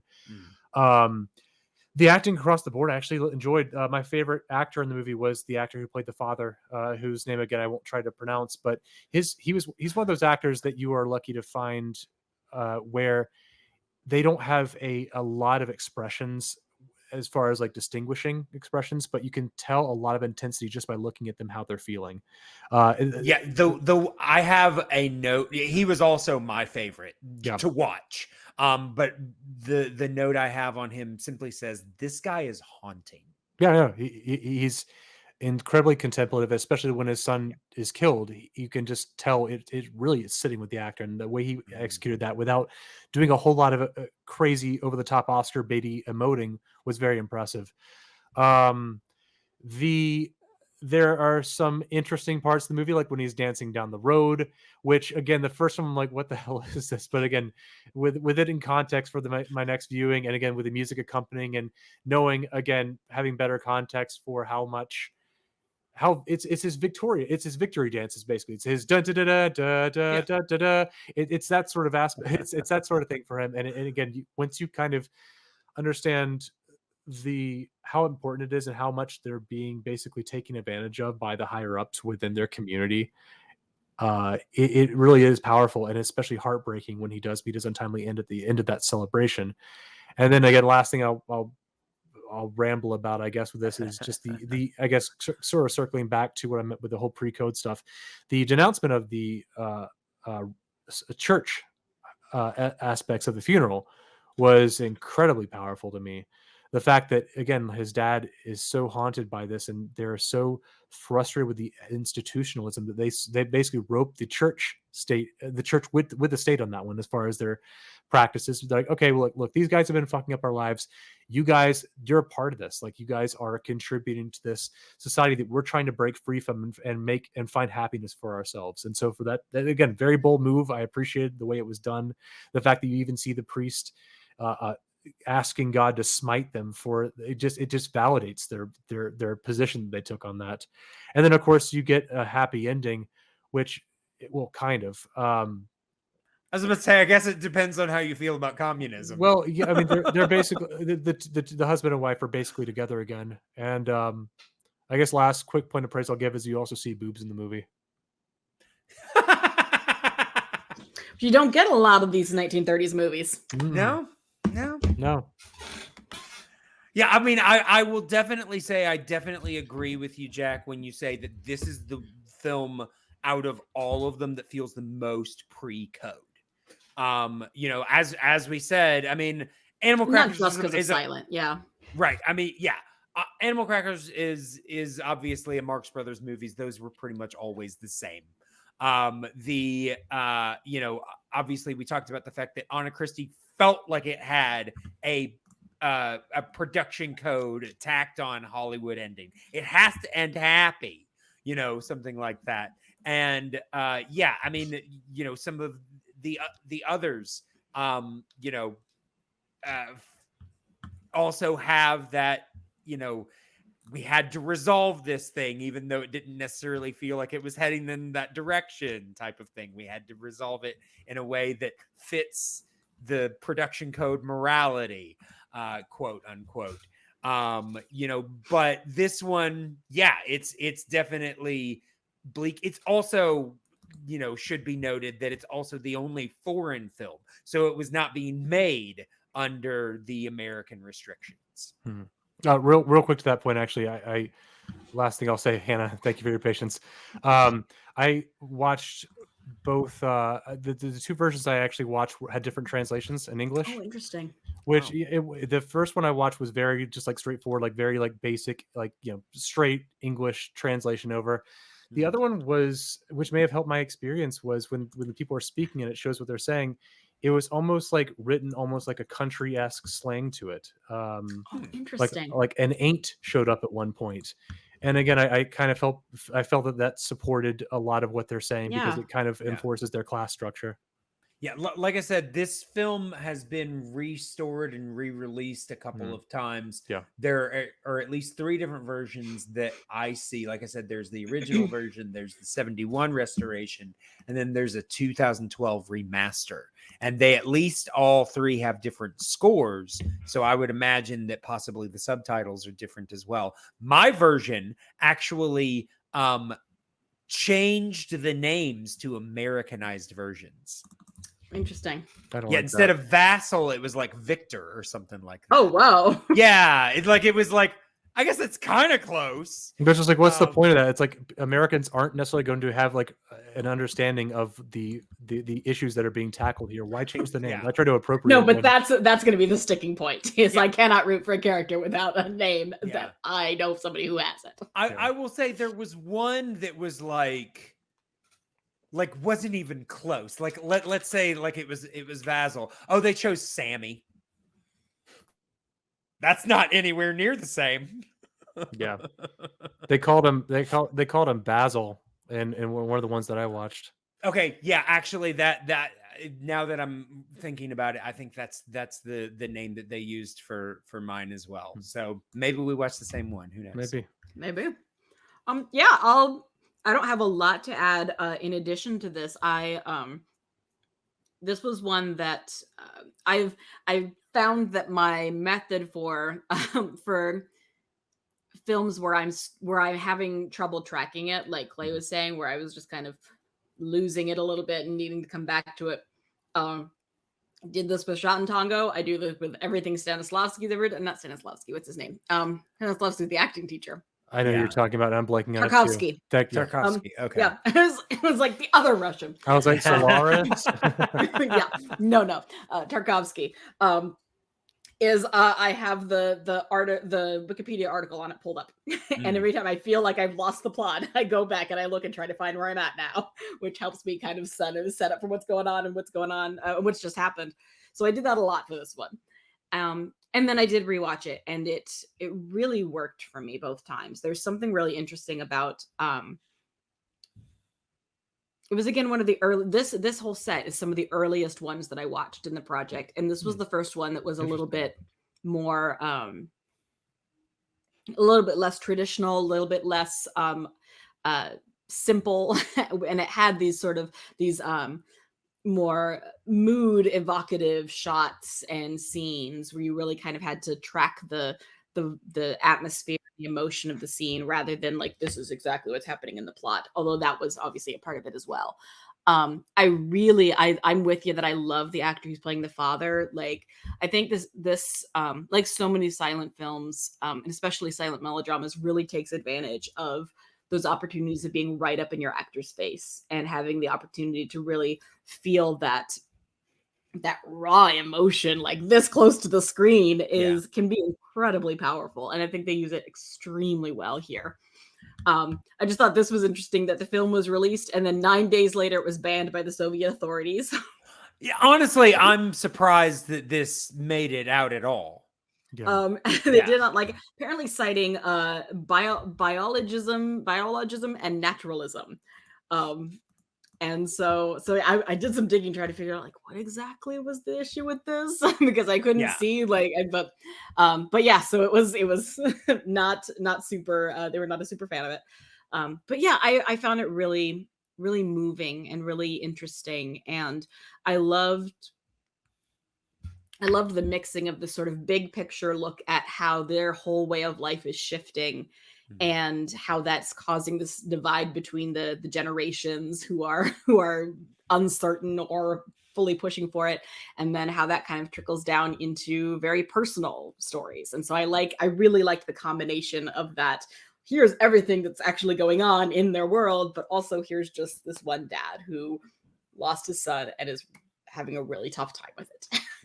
And so, yeah, I don't have a ton to add beyond that. I thought this was really interesting. This was one of my favorite foreign films that I've seen from 1930. And it was in my top three, my floating top three that could be any one of them. I could be persuaded to make it a number one, I think.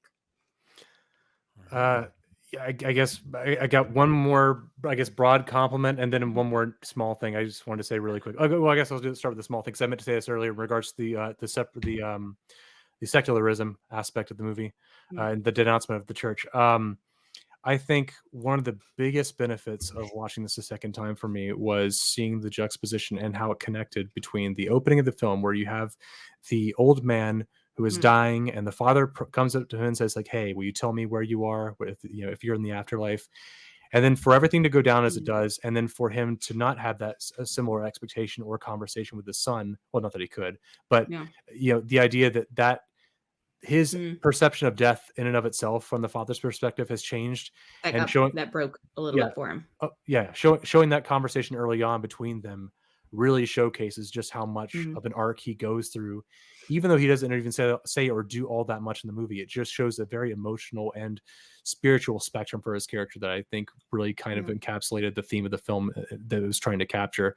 But the broad praise I guess I'll lastly give for this movie is just that of all the movies we watched on this list, and maybe even potentially circling back to last week, I'd have to review, but at least of this week, I feel like this movie felt like the most personally driven.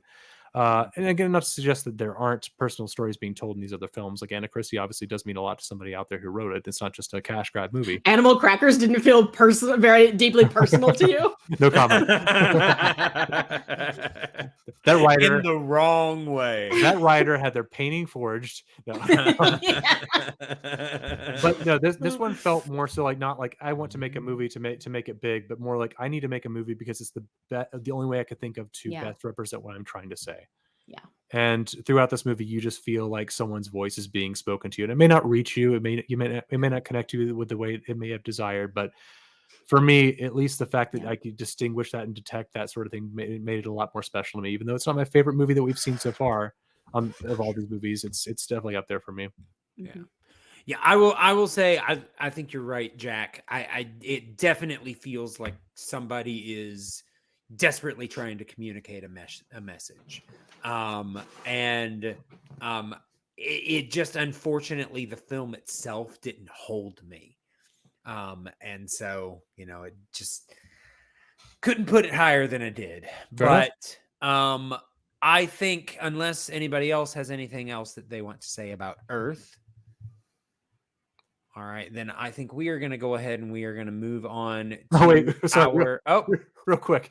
If you're wondering about what my background is, there's a scene where they're all pissing into a tractor and the guy makes his face and it made me happy. I'm like, I'm screenshotting that right away. Like I knew right away. I'm like, that's got to be in the podcast. So. I really loved that scene that they're like, oh no, the tractor's out of water. And they're like, nope, we're all going to band together. And we're going to help with this. And I was knowing like, that can I just say, happy. I did not realize they were going to do that. And I literally wrote down, I was like, is that man peeing in the radiator? And making that face. Got to do what you got to do, man. Like that is like after a long night of drinking and like, the pipes are a little bit stopped face you make. Like there's a lot to, but anyway, sorry to interrupt. That's all I had to say lastly. It's fine. It's comedic. It's fine.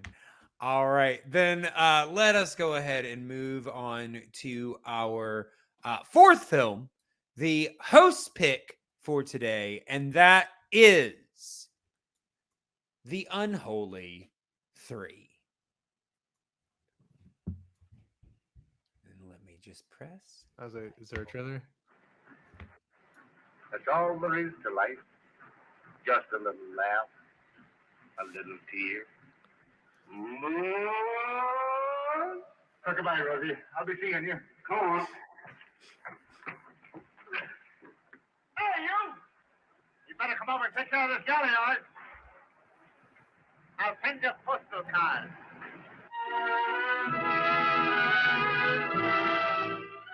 Spoiler. All right. Yeah. So I know. Honestly, that was the best clip that I could find. But yeah, so this is, of course, The story of a girl. This is the Unholy Three from 1930, and this is the time in the podcast when we are unveiling the host pick for this episode. And this host pick was chosen by none other than Lord Jack Allison himself. So, Jack, how about you start us off talking about this film? You know, give us a little introduction, and then let us know why you chose this film. I'm gonna go in memento order with this one, with this line of questioning play, because yeah, holy shit, was picking this a journey. Yeah. so yeah, when your buddy comes to you and says like, hey, we're doing movies from 1930 and you get to pick one movie, it's a lot harder to find a bullshit troll movie than it would be from like, I don't know, 1994.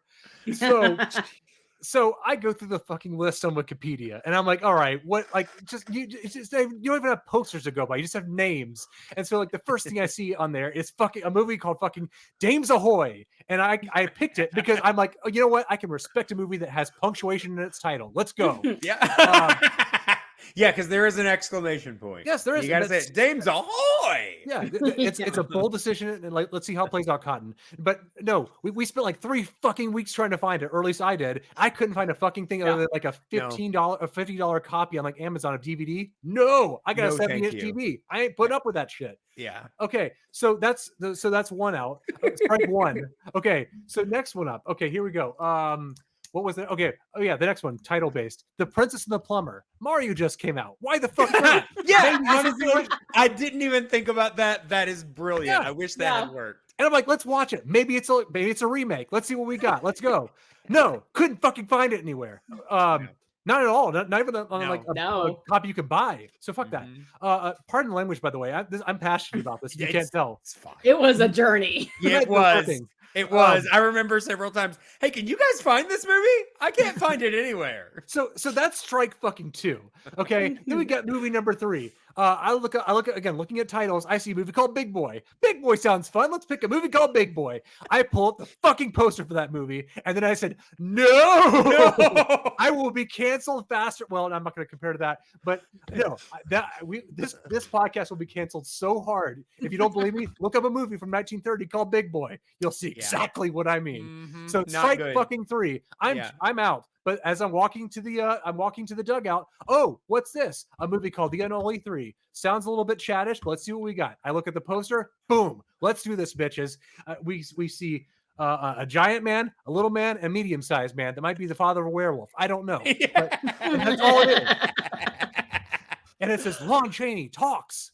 And that out of the way, let's do the fucking intro to this movie. So The Unholy Three.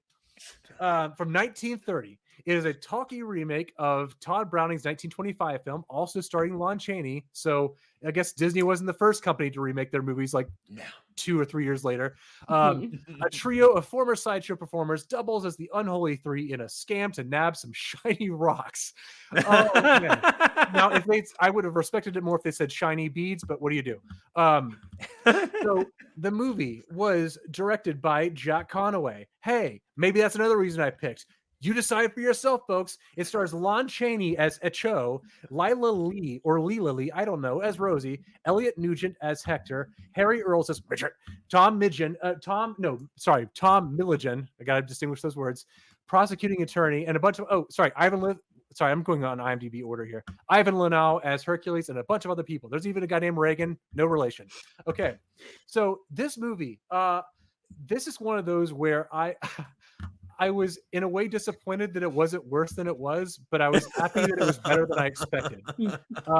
So it kind of wishy-washy for me. Like this is kind of like towards the middle. Actually, is this my number 3 spot? I think this is your number. Yeah, no, Two. three is This is your number 2. This is my number 3. Oh no, is that's, Unholy. never mind. Sorry, yours is number 3. Unholy 3 is number 3. So this is the one and only movie where Lon Chaney talks. It's actually the second of 2 movies we covered where an actor previously from the silent era debuted in talkie, which is interesting. Yeah. But it's especially interesting that Lon Chaney is his first and only talkie because he basically does 3 different voices in this movie. Yeah. Yeah. No, it's because true. he's a ventriloquist. He has his old lady voice because he plays an old lady throughout a majority of it. He has his regular voice, and then he's a ventriloquist, so he has his dummy voice. So I'm like, well, they got 1 movie out of him for talkies. They took advantage. So point to them. This movie was okay. Like so I think the first thing that jumps out at me is that the title, the reason for the title is kind of overwrought to me. These guys are circus performers, and they get busted after the little person. I think his name is Tweedledee. I mean, I could call him. I was about to say, yeah. I can't call him. No. He's got a not nice name on the IMDb credit for him, so I'm not gonna call him. I'm gonna call him Tweedledee. I mean, unfortunately, it is how they refer to him throughout the. They do, but I feel more comfortable, less cancelable. Yeah. I might as well talk about Big Boy at that point, which I won't. But yeah, so Tweedledee, who's like this very very just angry little bitter fellow. He ruins like the circus for them basically. So they're like, all right, let's unify and like use our talents to do crime, basically to be criminals. And we're gonna call ourselves the Unholy Three. I'm like, all right, slow down, dude. Like, let's just pump the brakes first. Let's review in hindsight before we start assigning ourselves names, which never comes up again later, but whatever. So they basically hash out a scam. The Lon Chaney character is a ventriloquist, and he apparently included in that is just voice alteration. So he plays an old lady who somehow they open up a pet store with what money I don't know. I assume they're making Barnum and Bailey wages in this place, but here you are. And then he hires the giant Hercules as the grandmother's son-in-law, and the Tweedledee is a baby for the entirety of the scam. First off, I will give the movie a slight point of praise because I brought up how Tweedledee is still kind of insensitive. At least they kind of have, again, some uniformity with the 3 of them because the giant's called Hercules as a stereotype. He's called Tweedledee, and then the only name that the Lon Chaney character is called the entire time is Echo, and he's a ventriloquist. So I'm like, all right, at least you kept something with their acts in the movie. I think what was missing for me with a lot of this is that it goes straight into this one major scheme that they're essentially pulling. You don't really get to see a whole lot of their successes leading up to this moment. It ends up being this big thing where they have this parrot they sell to somebody. They go into their house to deliver it. They scope out the place, decide what they're going to get. Something happens, someone dies, and then there's basically a big trial where they pin it on somebody else. But we don't see an instance where they actually, again, get away with the crime and then try to apply their knowledge to that, which is kind of an issue because from the very they've been at this for at least a couple of years. Is when we kind of catch up with them like later on. I can't. Yeah, I think it's clearly been a little bit, but they're still fighting. So yeah, it's kind of frustrating because again, that could lend so much to that if you have like successes. But these two, the Lon Chaney is the brains of the operation. These two are the henchmen more or less.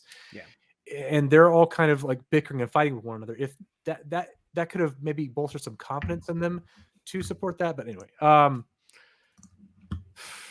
that's my opening thoughts. I'll let y'all go into your thoughts too, because I don't want to take over the whole thing. But that's my opening.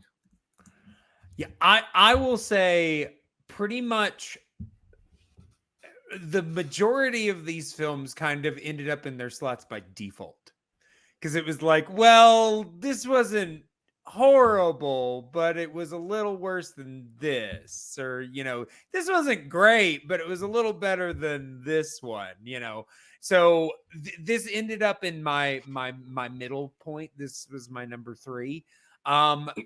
Basically, like I said, by default, because I just liked the ones after it a little less, especially the number 5. But I didn't dislike this movie. there were definitely some parts about it that I found interesting, as you say. You know, you mentioned they were part of a circus. They were part of a sideshow. They were a freak show. Yeah. So, you know, there's that aspect of it. I will say I was a little confused because yes, you're right. They end up running away because of basically a riot that was started by Tweedledee. you know, yes, by the little person Tweedledee, or the baby as he's referred to on Wikipedia. But I really wasn't sure, like the way that they acted, they were like, let's go into hiding, we'll all protect each other, that kind of thing. I'm like, I don't feel like you guys really did anything that you have to be that, like the way they presented it, like they just killed somebody. And I'm like, he just threw a fit. And yes, everybody else lost their shit, but he just threw a fit. I don't really know why we need to go into hiding, because it wasn't even like a huge thing at the end when the whole thing was exposed. It wasn't like, oh, we found these guys that we've been after. These are horrible, horrible people. It was more just like, oh no, they did this thing. Yeah, they're sideshow entertainers. Like no one would miss them. Yeah. I really don't know why for the incognito. That being said, I liked their bit with the whole shop thing and the kind of interaction with all of the other characters. I will say there's a love story in this, which is really unearned. Is there? It really, yeah, exactly. It's so slight and so like, really him that you're just like, because I actually enjoyed the character of Rosie O'Grady, played by Mae Bush. I thought that she was fun. In fact, I really actually enjoyed kind of the scenes between her and Echo. And she's really pretty. You know, it's true. It's true. She is. But the dude that she falls for is that Hector? Is that his name? I think so. Can't remember. Okay. Are we talking about the plank? Yes. Yeah. He is nothing. He's just nice. He's just there. Yeah. That is his whole shtick, is that he's just nice. I got And you I'm in your telling grandma you, Christmas Yeah, tree. in If you comparison to got Echo, ladies no. for being just nice, I would not be lonely. Yeah, So like, he like coined like simp basically. Yeah, like he's like, here's a Christmas tree. I got you. I can get out of here if you and your grandma want to cut it up. Don't worry about it. He can go be with Anna Christie. yes. Yeah, honestly, I think Anna Christie, although Anna Christie might, you know, chew him up. As beset upon as she is, she would beat the shit out of him. Get out of here! Yeah. Yeah, I will jump in. I had so much fun with this movie. Yeah, it's fun. It is so. There's a lot to have fun with. I There had really no is. idea what it was about. I thought it was just like a straightforward crime movie, which I guess in some ways it is, but it is so Look at the- wild. look at the It's so poster. bizarre. It Yeah. is so bizarre. Like I didn't know anything about it, and it was already on my watch list when it was of all the ones that Jack attempted to choose. This was the only one that was on my watch list, probably because it's the only one you can find. that you could find, Um, yeah. But You've chosen wisely. I love that their concept is we're gonna set up a shop and sell parrots to rich people, and then we'll learn about them, and then we'll find out about them, and then go rob them. It's so elaborate. I Yeah. love that Echo decides that he's going to be an old woman the entire time with seemingly no Yeah. reason. Like Yeah. he just is. It's the psycho I- idea. I Like she wouldn't harm a honestly- fly. I think that Echo secretly just wanted to dress in women's clothes. And that maybe I think like that's just it something makes he as much, enjoys. like, it is very possible. Like there is Yeah. no other reason given. There's no logistical Nothing reason wrong that's with what he has that. to do. Yeah. As ridiculous and awful as it is, the scenes where Tweedledee is having to pretend to be a baby, and I was like, why are we doing this? Yeah. What is this? Does why he's clearly so unhappy? It's contributing nothing to your plot. Why are you doing this? And that's played by, I think Jack mentioned Harry Earls, who was basically part of a family of little people Mhm. performers. In fact, they were all part of the Wizard of Oz. And Harry Earl's in And the he looks very familiar. I'm like, Mhm. I feel like if I watched the Wizard of Oz again right now, I could be like, "There's Harry Earls. He there represents the is." Lollipop Guild. and the might be, earlier actually. I can't silent remember. film of this, which I didn't watch, but it was directed by Todd Browning and Mhm. also starred Harry Earls, and they would work together on or they worked together later on Freaks. And yeah. so Todd Browning continued to use him and in these stories. And I really, and in both cases, I think he does a good job of like giving these characters personalities beyond just their freakness that they are identified as. And so I really enjoy that these characters legitimately had personalities and I loved that they had things to say and thoughts about things, and I loved the weird little I couldn't figure out how Rosie got involved with them. Yeah. No, I mean, they make it. there, right? I will say there are times at which they make it sound like she was like a pickpocket on the streets that they took in from a young age, Maybe. which honestly makes the whole thing with Echo being in love with her really creepy. And it's, Especially it's- because I mean, Lon yeah. Chaney was a man like in his 50s, and yeah, you the know. age difference was already like, this is maybe not for you. The first time I But saw it, I she thought, but she also knows it's not for her, so it works out. the first time I saw this, I thought they were father daughter, but no. That's what I thought they were doing too, and then I was like, No. but yeah, Which so one I they had could have. this was another one of my floating three where like Would've this been could have less- been one of my number one. I had Yeah. so much fun with it, and Wow, it was okay. it was just the right level for me of campy and wild, and they Oh. would throw stuff out there. And I was like, why are we doing this? This is so much fun. So it's definitely one I would go back and rewatch again. I had such Sure. a blast with it. We didn't was you mentioned like campy and fun and crazy. We didn't talk about the Unholy Fourth. Because they also have a fucking gorilla with The them. gorilla. Oh my god.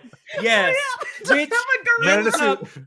which is just actually fucking- ends up killing Hercules Yeah. because And apparently you're Hercules just like tortured holding it. on to him. Yeah, Echo, the leader, just has a gorilla, and he Mhm. takes it with him, seemingly for the sole purpose of just keeping Hercules in line, which Yeah. is amazing. And it's And it- incidentally, it's also so funny to me that they had this pet shop solely so that Echo can make all the parrots talk and make all the rich people want to Yep. buy them. I was like, Yeah. that is such a series of steps to go And down you know what? to Yeah. get your info. If you're going to keep a gorilla anywhere, keep it in a pet shop.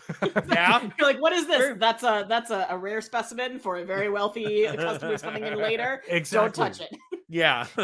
Uh, Stay away. I will say though, the scene where because right before Hercules gets killed by the gorilla, it was Tweedledee that let the gorilla out. Yeah. But right before the gorilla attacks, I had to go back and watch it 2 or 3 times because I was like, wait, did he kill Tweedledee? I really didn't get like it wasn't framed correctly. You kind of see him like pick him up and then shake him a little, and then he drops him, and then that's like it. But I was like, oh, I guess he killed him. I have a comment about that, but it's going to be pending our next movie discussion, so Oh, I'll circle jeez. back. No, Okay. for real, not being straight. Okay. I'll just say 3 things about the leads just before I Three call it. unholy things. Yeah, this they suck. They're wicked. They're bad, and one's big. No, One's big. I think And one's large. I think this movie. Most people are going to walk away with this movie feeling like Lon Chaney was the standout. And to be fair, it's kind of a vehicle for him in a way Yeah. because, like, yeah, it's his big talky, and again, he does that very well for an actor transitioning from a primarily silent Yeah. thing. That's the interesting thing about a lot of these I movies. wouldn't Actually, know. Yeah. just that, like seeing knowing that like a lot of these actors probably came from the silent film era going Yeah. into this, and kind of comparing their abilities with that. But so yeah, he obviously does like the most as far as like acting goes and his most character development goes. But I do appreciate a lot of what the Tweedledee actor did in this I movie. really 'cause- like him in Harry this. Earls, Like, yeah. I actually think I preferred his character and his acting over Lon Chaney. But it he was my favorite close. character for sure. Like, he's so cool. He's so interesting. Yeah. Yeah. When he comes out on stage, like he's like not taking like any shit. He's not like playing like he's not stepping down to people. He's like, "Fuck you, man! You want to come up here? Say that in my face. I'll kick your ass." Which is why it's so funny to me that he spends most of his time just being the crankiest fake baby ever. Right. Whereas like he clearly like he hates this. Like nothing as good is coming from this, and he's so miserable. Yeah, especially with the whole beads thing, where because like he's playing this part, but he's also so tired of this shit. Where he's like, "Give me this," and he's like, "Fuck the plan. I'm just gonna like swallow this ruby." Like he's my favorite. No, he's great. Wow. Like, and again, like not like because of like how they stereotype like little people back then. Like, no, he's just a funny character. Yeah. And the idea like that you have like honestly comparatively the giant character is like a lot more demure than like the little person. So the fact that you have this interesting flip on dynamics is really interesting. They do that very well. As far as the giant goes, all I gotta say is, because he shows up with like that weird onesie thing and like his weird buzz. I wrote down he looks like a guy who was at like January 6th, but like beyond that, like I didn't really have much notes for him. His accent wasn't great. You could tell English wasn't his first language, which whatever. But like he played his part. Yeah, he was the least interesting. Honestly, he was just there. There were times I would forget about him. Yeah, which is odd to say about a character so large and in charge. Yeah, but yeah, no, definitely a little bit missing there. But it's not like he was really required. To do a lot. But yeah, like with movies like when you have like the spectrum with like movies like Earth, like for me, for example, at least with Earth, where I go into that, where I would, in hindsight, go into that movie kind of like wanting to be like emotionally or just like moved in some way. I would go into this. This is a great popcorn movie. Like this is like that's what it is. Like it's just a chill out. Don't pay full attention. You're not going to miss too much, and like you're going to have a great time. Yeah. So I will say, easily my favorite scene in the whole movie is the scene with the letter. Oh yeah, because he goes, basically, just to fill people in so you understand what I'm talking about. These guys rob a guy and they accidentally, they end up having to kill him, but only two of them were there. Lon Chaney was, trying to, cock block the guy who had no personality.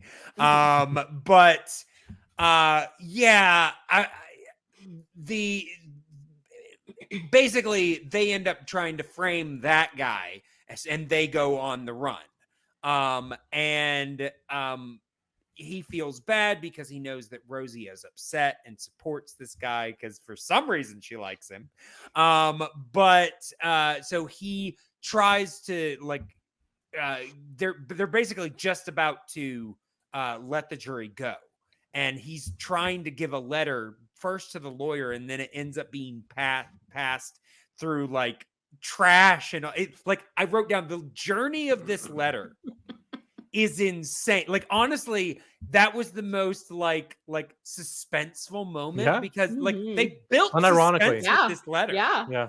Like, and it's all happening while the judge is talking to them and all of the, while stuff is still going on in the court, this whole journey with this letter is happening. And I was just like, are they going to get it in time? Find the freaking letter. You're turning it into an airplane with the words facing you. How does that work? It was a hat. It was a really good hat. That's right. It was a hat. Yes, he built a hat. Yeah, but it also makes sense because they're basically resigned. Like he's fucked. He's like, I'm going to the chair. Like there's what's the point in enjoying it? But then he sees the text. I was like, great, great tension. Unironically, it was well done. Well done.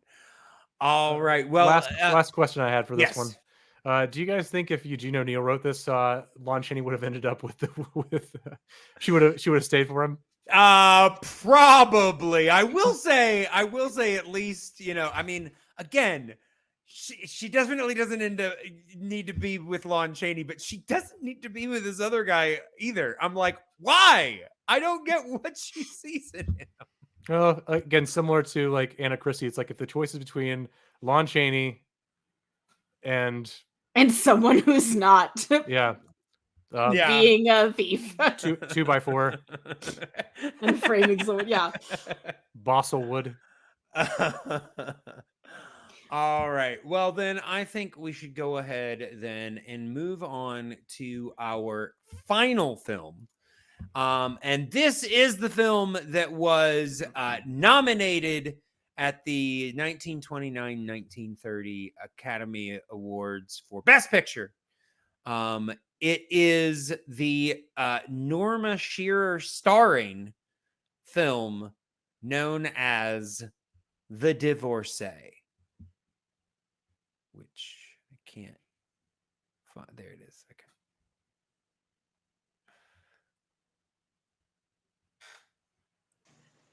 Laughing at you. Yes. Someplace among the people we know, there's a man.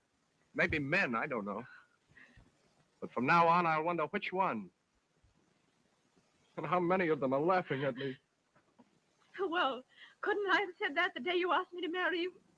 Supposing I had said, no, Ted, I'm afraid I may meet the women that you've known. And why not?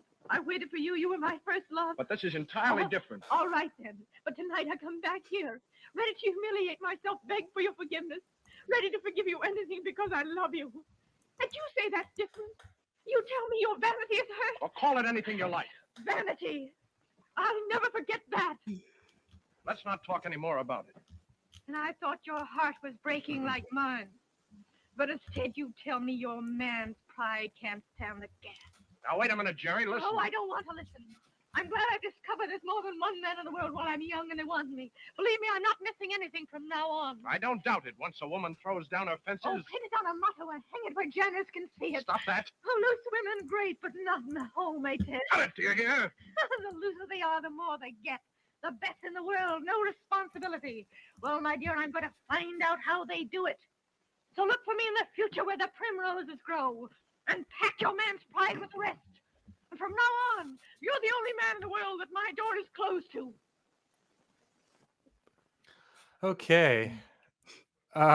So yeah, we have 1930s The Divorcee.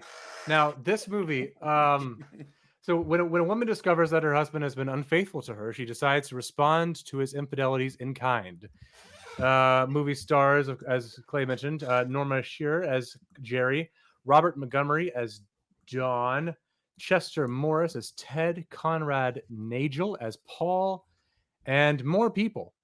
I'm not doing that other joke again. This movie. So knowing how you two rank this now, I'm really glad I'm going first with this one. Okay, where to begin? I wrote something similar to this regarding a completely unrelated miniseries not so long ago. But I've no better comparison to this film, so I'm just going to go ahead and go with the J.J. Abrams method and just take an older idea, change a few words, and call myself a creative for it. Yeah. This film is like watching a professional high diver spring off the board, and for the majority of the way down to the water, they perform jaw-dropping aerial maneuvers and tricks, all the fancy shit that only a refined master of their craft could accomplish. Mm-hmm. And then they hit the water.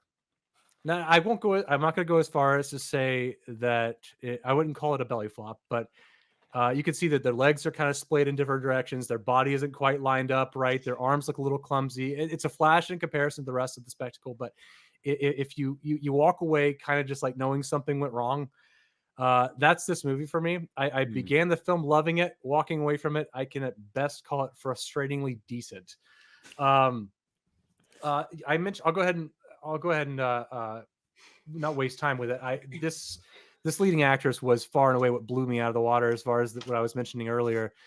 She's phenomenal. And I actually, again, not knowing that she won the Academy Award for this, I kind of expected it to be a hot take to say that she was going into our recording today, expecting the hot take to be that instead of the highlight being Greta Gerwig. God, Greta Garbo.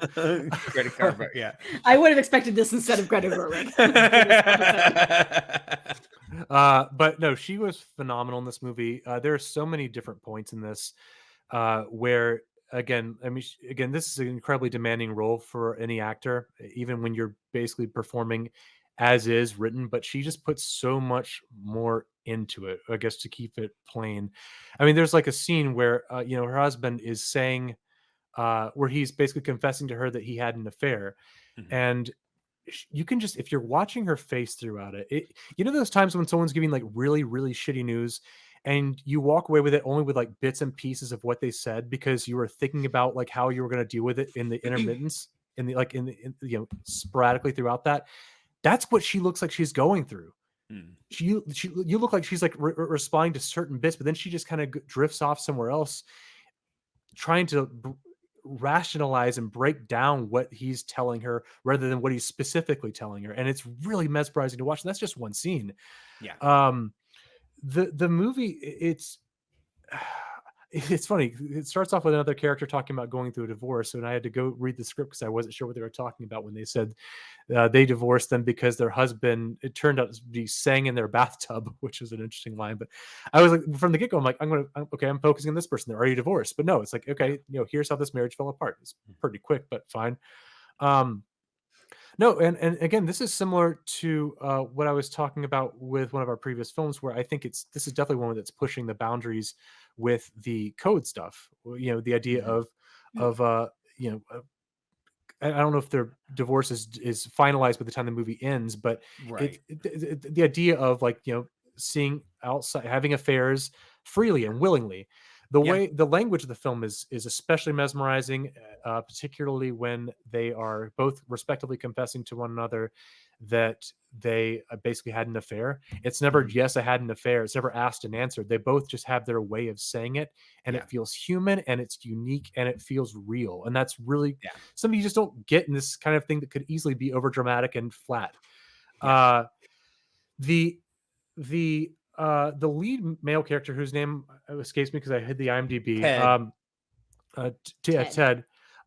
He was hills and valleys for me. I think there were times where I didn't love what he was giving us, but there were other times where you can just kind of see him kind of wallowing in his sorrow, similar to the points with the father character from Earth for me, where his less emoting stuff you felt a lot more intensity from, whereas when he was trying to act more, so to speak, you could tell he was acting for me. But that's whatever. I mean, she steals the show no matter how good you are going to be. She's a tough act to go up against. And then I guess last thing I'll say before y'all jump in, thank you again for your patience.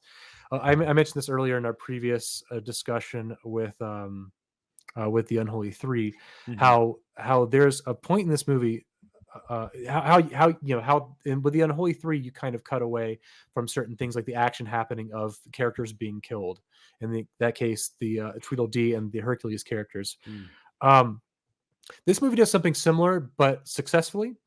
And that being specifically for me, the scene where she commits to the affair, where she's in the back of the car, which first of all, that fucking looks that she gives the camera, like that smile as his arms around her. It's so fucking sexy. It like not trying to be weird. Like, no, she it's true. Yeah. She is so fucking hot in that brief moment in time. And like, she's fully clothed. It's not like you just see her face. Yeah. That's all. And I'm just like, oh my God, like I'm getting a little hot and bothered over here from this. And then it cuts to this the exterior shot of a building where you see the windows being closed, and that's it. You know exactly what happened. There's no, the subtext is loud and clear. Where that works for me, and things like the Unholy Three doesn't, is because you feel like with the Unholy Three, they're doing that because they can't show that type of violence, or they were afraid to push the censorship boundaries with that type of violence. And so you just move the camera up clumsily and it just makes your cinematography look fucked up. This one felt deliberate and it felt like stylistic. You don't need to show any more than that. I mean, you could, I mean, again, assuming they could have gotten away with it, I feel like it would have detracted from that if you'd shown them in bed together, because it takes away the point of why she's doing that. And God, the way obviously there's that big quote. I balanced our accounts, I think is what she says to him. I balanced our ledger. I think one of the two, something like that. Either way, that's what I mean. Like when like the language is like so playful and creative and to them, it feels personal to them. I'll probably keep saying more about this movie as we talk more about it, being mindful of time, of course. But yeah, I like this movie. But okay, well, sorry, one more quick thing. I did kind of shit on it earlier. It's similar to Anna Christie for me. The fact that she just turns head after everything that she's been through. And this is a similar example to The Angry Pirate from Anna Christie, where I feel like the movie is not even just showing this is how gender norms are, marital norms are back in this time. It feels like they're trying to make a point that this is a bad fit for her, that this is not a good person in her life. And I feel like her turn towards the end, like I Think I Love My Husband, not starring Chris Rock, is suddenly just so I've referenced so many obscure movies. It's so abrupt and sudden for me. It just felt like that rushed and happy ending where it wasn't the ending that I needed. And I don't like to be that kind of guy that likes to complain like, oh, this isn't the ending I wanted, so it sucks. This just didn't feel, again, earned, and it didn't feel like the ending that should have.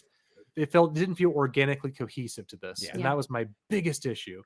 But otherwise, beyond that, like if it had just been an ending where she just learned to be on her own, or at least to find herself, then that would have been so much more ground. Even if it was maybe predictable to our modern day lens of this sort of story, the fact that if you just gone with like almost like a Kramer versus Kramer ending, and just had them, if nothing else, just be friends and reconcile, that would have been so much stronger to me. And that's Anna Christie 2 is actually about her and Norma Shearer living together as best friends in 1930. Right? I will say, so this is my number one, and the main reason for that is Norma Shearer. Her performance in this is phenomenal. As Jack mentioned, she won Best Actress for this film. Actually, I will say at this time, I think that it was they let it be a little collective. So if you had been in a couple of other films, like they kind of took all of it into account. But this is kind of like the main focus of the award. And I get it. I totally get it. I will say I listened to a podcast, the Critically Acclaimed Network, which I've plugged several times. And they have a podcast on there called Only the Best, where they are going through all of the Best Picture nominees. And when they reviewed this film, after that, every time that Norma Shearer showed up in a film, one of the hosts kept referring to her as his girlfriend. And I get it. I get the attraction. I mean, she is charismatic and gorgeous. Oh my God. And she's not a person that you would just look at a photo and think, oh, that woman is amazingly beautiful and sexy. But the way that she carries herself and the way that because I agree. It's an earned attraction. I think that the ending, the whole ending is not where I would have preferred it to go. I will say I didn't bump against it as much as you guys did, partially because another Norma Shearer film that I love, The Women, from 9 years after this, has a similar ending. So I kind of I was like, it's going to end the same way as The Women. She's going to end up going back to this guy, even though he doesn't really deserve her. But even with all of that being said, she has such a strength.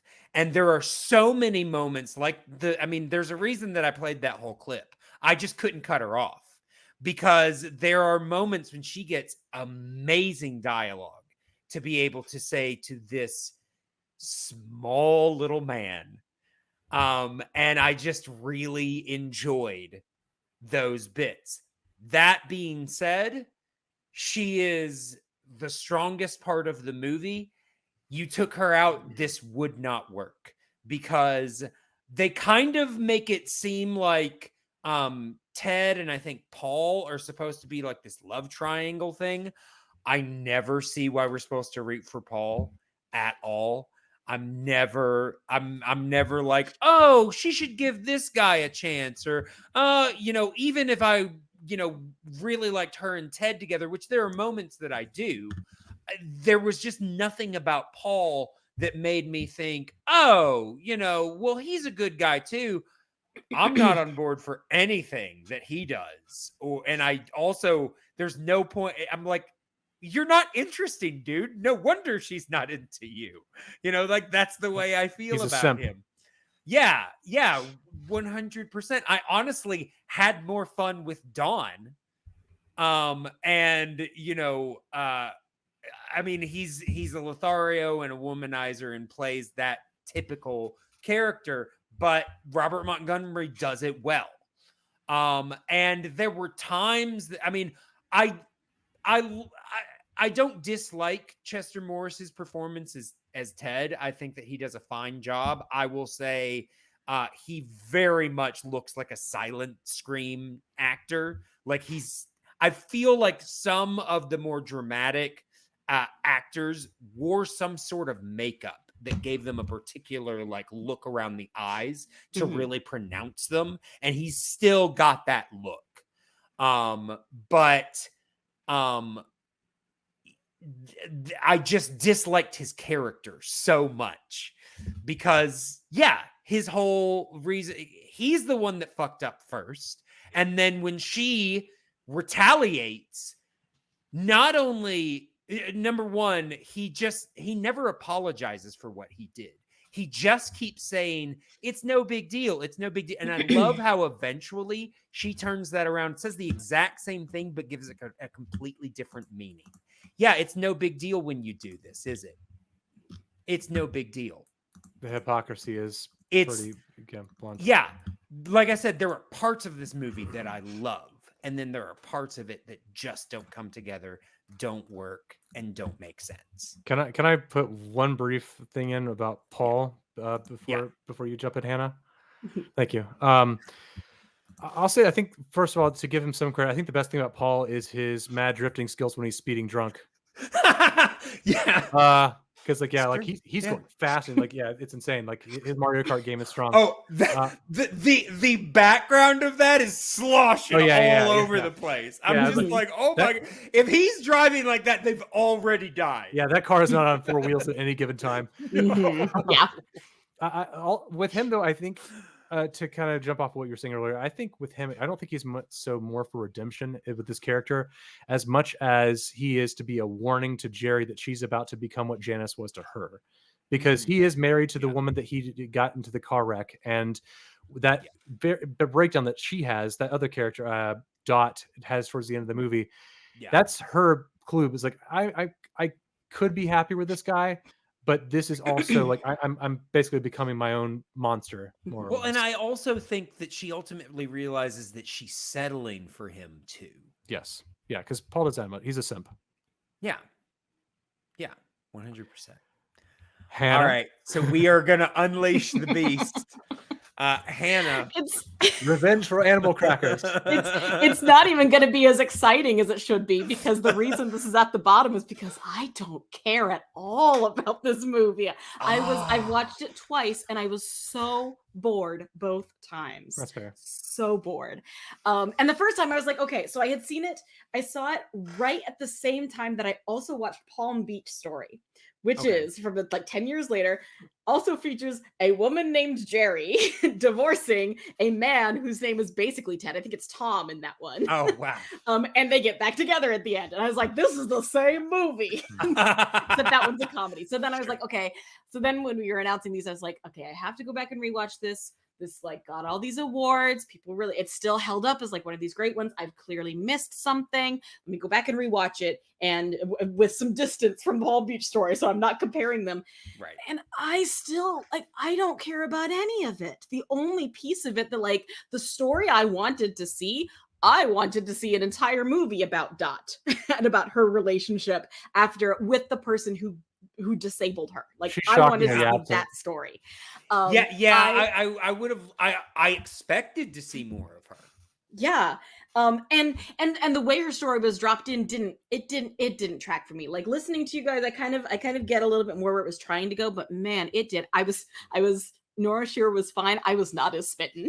Like she was fine. Like I didn't have any complaints about it. I just could not make myself care about a single like main part of this story. And so I don't even have like a good reason to put it at the bottom, like because it's probably fine. I'm willing to believe it's probably good. I just have zero stake in anything that's happening in this story. I don't care if she gets back together with him. I don't care if she's on her own. I want to watch other characters instead. I'm sorry. Now all I want to see is this movie poster with the quote, "It's probably fine." There you go. That's my glowing review. Oh, and I really went like second time. I was like, I'm gonna like this. I'm gonna get it. I'm gonna watch. I was watching her performance because I was like, I know people love it, and it just left me so cold. And clearly, I'm in the minority here. This is my Pulp Fiction. This is the one where I was like, clearly, I am missing some piece that people are connecting to. And I was trying to piece it together as you were talking. I was like, these all sound like things that would be very interesting for a movie. I wish I had seen that movie. And apparently I just didn't. And so for whatever reason, and it was the only one of the 5 that we watched this week that that I was bored by. If this was against Morocco or L'Age d'Or from last time, which I actively disliked, it would have landed higher on my chart. Like, because it was okay. I just couldn't. There was nothing in it that excited me or that was interesting to me or that held my attention. And I don't know. There's nothing I can do about that. It is what it is. You weren't excited when she called him on his bullshit? I just loved that stuff. That was probably the best moment. But then it was just forever of her just like wandering around being like, just waiting for her to get back together with him. And I was like, okay, this is gonna happen. It's gonna happen because it's pretty telegraphed. I was like, so we're just gonna wait, and she's gonna wander around, and I'm not gonna care about anything else she's doing. And then eventually they're gonna get back together, and I'll be like, that's fine. I don't have any sense of their relationship in any way. Before or after the relationship, the affairs, like we don't, and that's I think my problem is that like I think that is a huge piece of it is that like I can't their relationship doesn't work for me because I don't see where they are to begin with. And so I don't care when they fall apart. And since her whole arc is tied up in that, if that stake is not there for me from the beginning, there's nothing for me to latch onto. And she doesn't do anything. I mean, she does things, but she doesn't, everything she does is tied into this, is tied into her relationship with him and reacting to her relationship with him. And I just didn't buy that from the beginning. And maybe that was the piece that I needed. So yeah, I don't know. I tanked the rankings on this one. It would have won, but I was like, no, I did not like this movie. I didn't do any help with Animal Crackers either, so it's all good. No, I'll steel man you a little bit, Hannah, like because you bring up some fair points. Like I think similar to the ending, I guess, like with what you brought up, I think the beginning also has some pretty big problems with it too. I guess like what elevates this movie so high for me is more so the strength of the second act, or at least how it felt to me. I think the first act does have some issues. Like I said, when you have like this big setup with this big car chase that involves supporting characters, and one of them is absent for the majority of the film. Yeah, they just really disappear, and I was like, where did this go? Like, I want to know what happened here. It doesn't connect enough to the main to the main character, which I do understand and agree with you on that one. What was the other thing I was going to say? And I think that a mistake the first act also makes is jumping 3 years into their relationship after they get married. Again, I think maybe like a little bit more time, even just like the first year, showing like how things are from the start, maybe even showing a comparison rather than like, hey, will you marry me? Sure. Car wreck. 3 years later. Oh, wedding. But 3 years later. But like I said, the second act does feel strong to me. I guess one more point of praise I guess I can throw at it before I forget. Similar to an earlier praise I put towards a montage earlier. This movie has a montage that I quite liked with when she commits to basically swinging and meeting other guys and whatnot. It just shows montages of hands connecting like close up, and each time her hand is has a new kind of adornment, some kind of new piece of jewelry attached, which shows again a lot. It just speaks a lot as far as like how she's doing, how she's getting along with it. If she's enjoying herself. The dialogue is all off screen. You see no one talking, just their hands interacting. And it's again, for its time, I think it's a pretty creative way to convey that passage of time as well as that progression of character in that span of time. So I did quite like that, and Like I said, we're going to wrap the episode. I'm going to think of more shit to say about it, but I feel like I've conveyed that I like the movie a lot. I was kind of a little bit more between you guys, which is, again, why I'm glad I went first. You guys had the exact opposite ends. Yeah. So number 5, number 1. Again, I didn't love this movie. What I loved was Norma Shearer's not impression, her performance.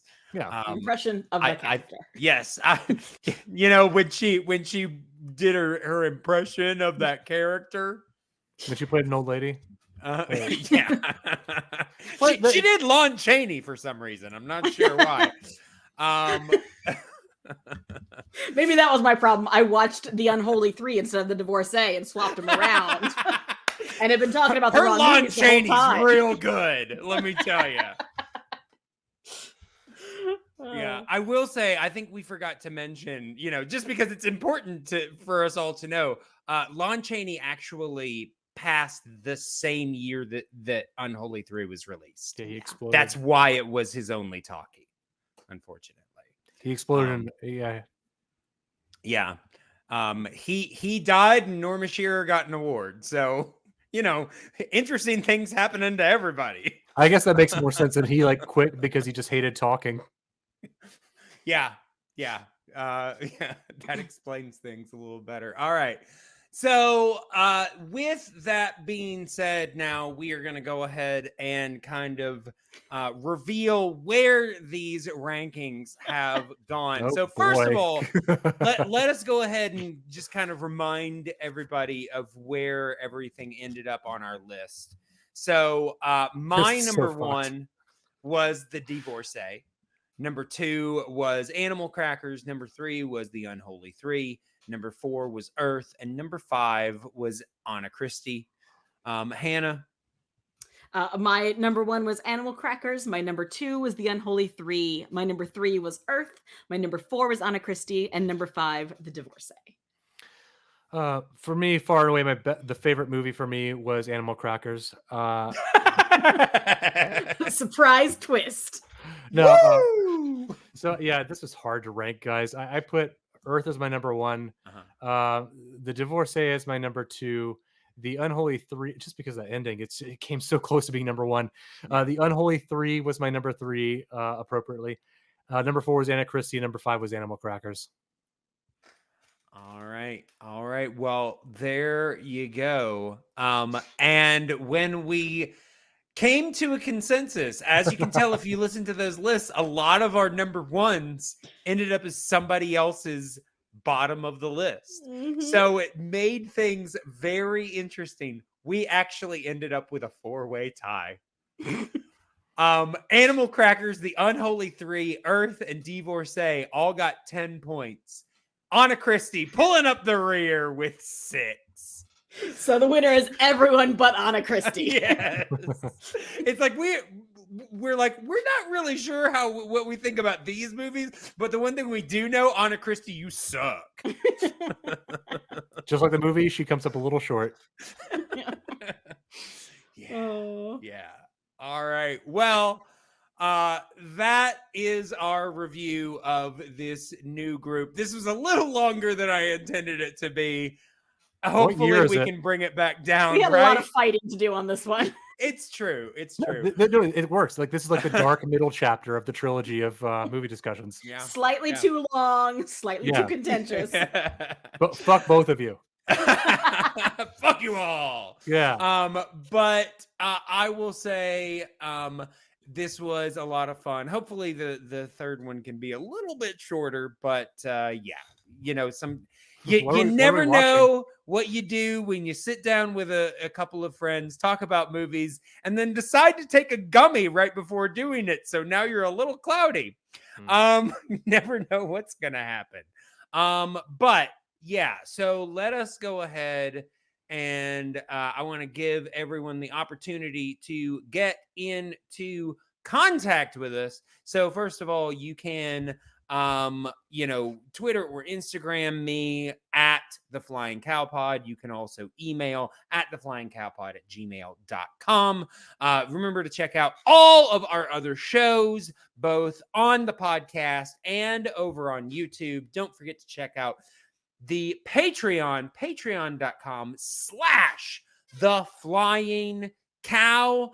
And I will say right now, you can get into the last couple of episodes of our Patreon exclusive podcast, Around the World, which we are wrapping up, but we are also just about to create a new Patreon exclusive podcast.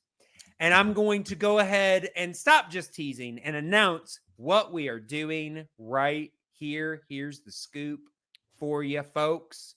We are going to be doing a podcast called Comets and Cabbages. It is my review with my friend Lauren Collins, who has never seen the show Avatar: The Last Airbender. And we are going to go through that and talk about that show. So, yeah, make sure to, join the Patreon at our $10 level, and you can listen to that show as it comes out. We're going to be releasing an episode a week because otherwise it would take a while. All right. Longer if you did Korra. And I don't know. I've been thinking. I'm like, it depends on how much Lauren likes the show. We might roll into it. Who knows? Yeah, but I don't think he drinks, so it doesn't. All right. Next, Jack. Anything you want people to know about? I'm trying to think of stuff I haven't told you guys already. Yeah, like I said, Loki season 2 at some point down the road. I got.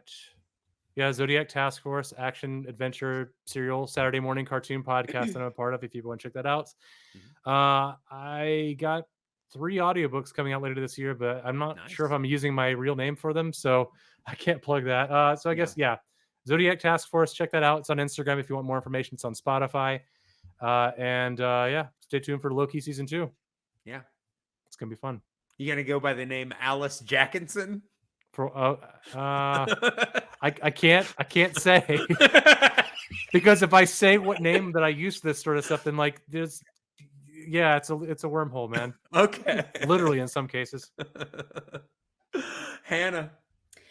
Yeah, it's the same thing I always have. I still have my podcast, Somebody Write This, which is still going. It's a little, I have not been catching up on being reliable and as much as I need to be.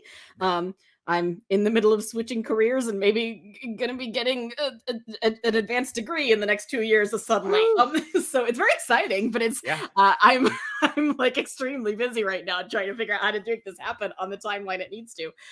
So it's still around, but we'll be coming up on our 100th episode, I think in October. Nice. 4 years, Congrats. 100 episodes. And so we've got some fun, silly stuff planned for that. But in the meantime, we've got some cool authors who've been able to join us, and some cool friends. Clay has been on there. Jack, you're welcome to join us sometime if you'd ever be interested. If you're willing to put up with me, sure. Interesting. That would be interesting. I will say we do have a family-friendly podcast because we have people who listen with their children. I used to teach kids. I can cope. Yeah, we can figure it out. Yeah. Somebody write this. If you like silly brainstorming nonsense, there we are. Cool. All right. Well, I did not mean to do a Matthew McConaughey impression right there. But I said, I'm a little fuzzy right now. It's all right. It's all right. All right. So yes, like I said, we will be back next month. Talking about the final group of films for 1930. And just to give you a tease, because I know all of you guys out there are big fans of films from the 1930s. But we are going to be talking next time about The Blue Angel, City Girl, Hell's Angels, Madam Satan, and The Big House. Yeah, I know. I tried to separate that was our lineup. Well, it's Angels, and then Satan. Those are 4 movies I really loved and one I do not care about. So you will get to guess which ones. I have a guess already, but yeah. Whatever these two like, I'm gonna hate. Oh, then you're gonna have a rough week, man. I'm gonna pick the most pretentious one. That's the spoiler, folks. There Oh, you that's go. one of the ones I like. Okay. All right. Okay. You got so- 2 foreign films in there. Okay. Beautiful. Yeah. All right. Well, like I said, we will be back next time talking about more films. But until that time, moo. Show me your birthmark.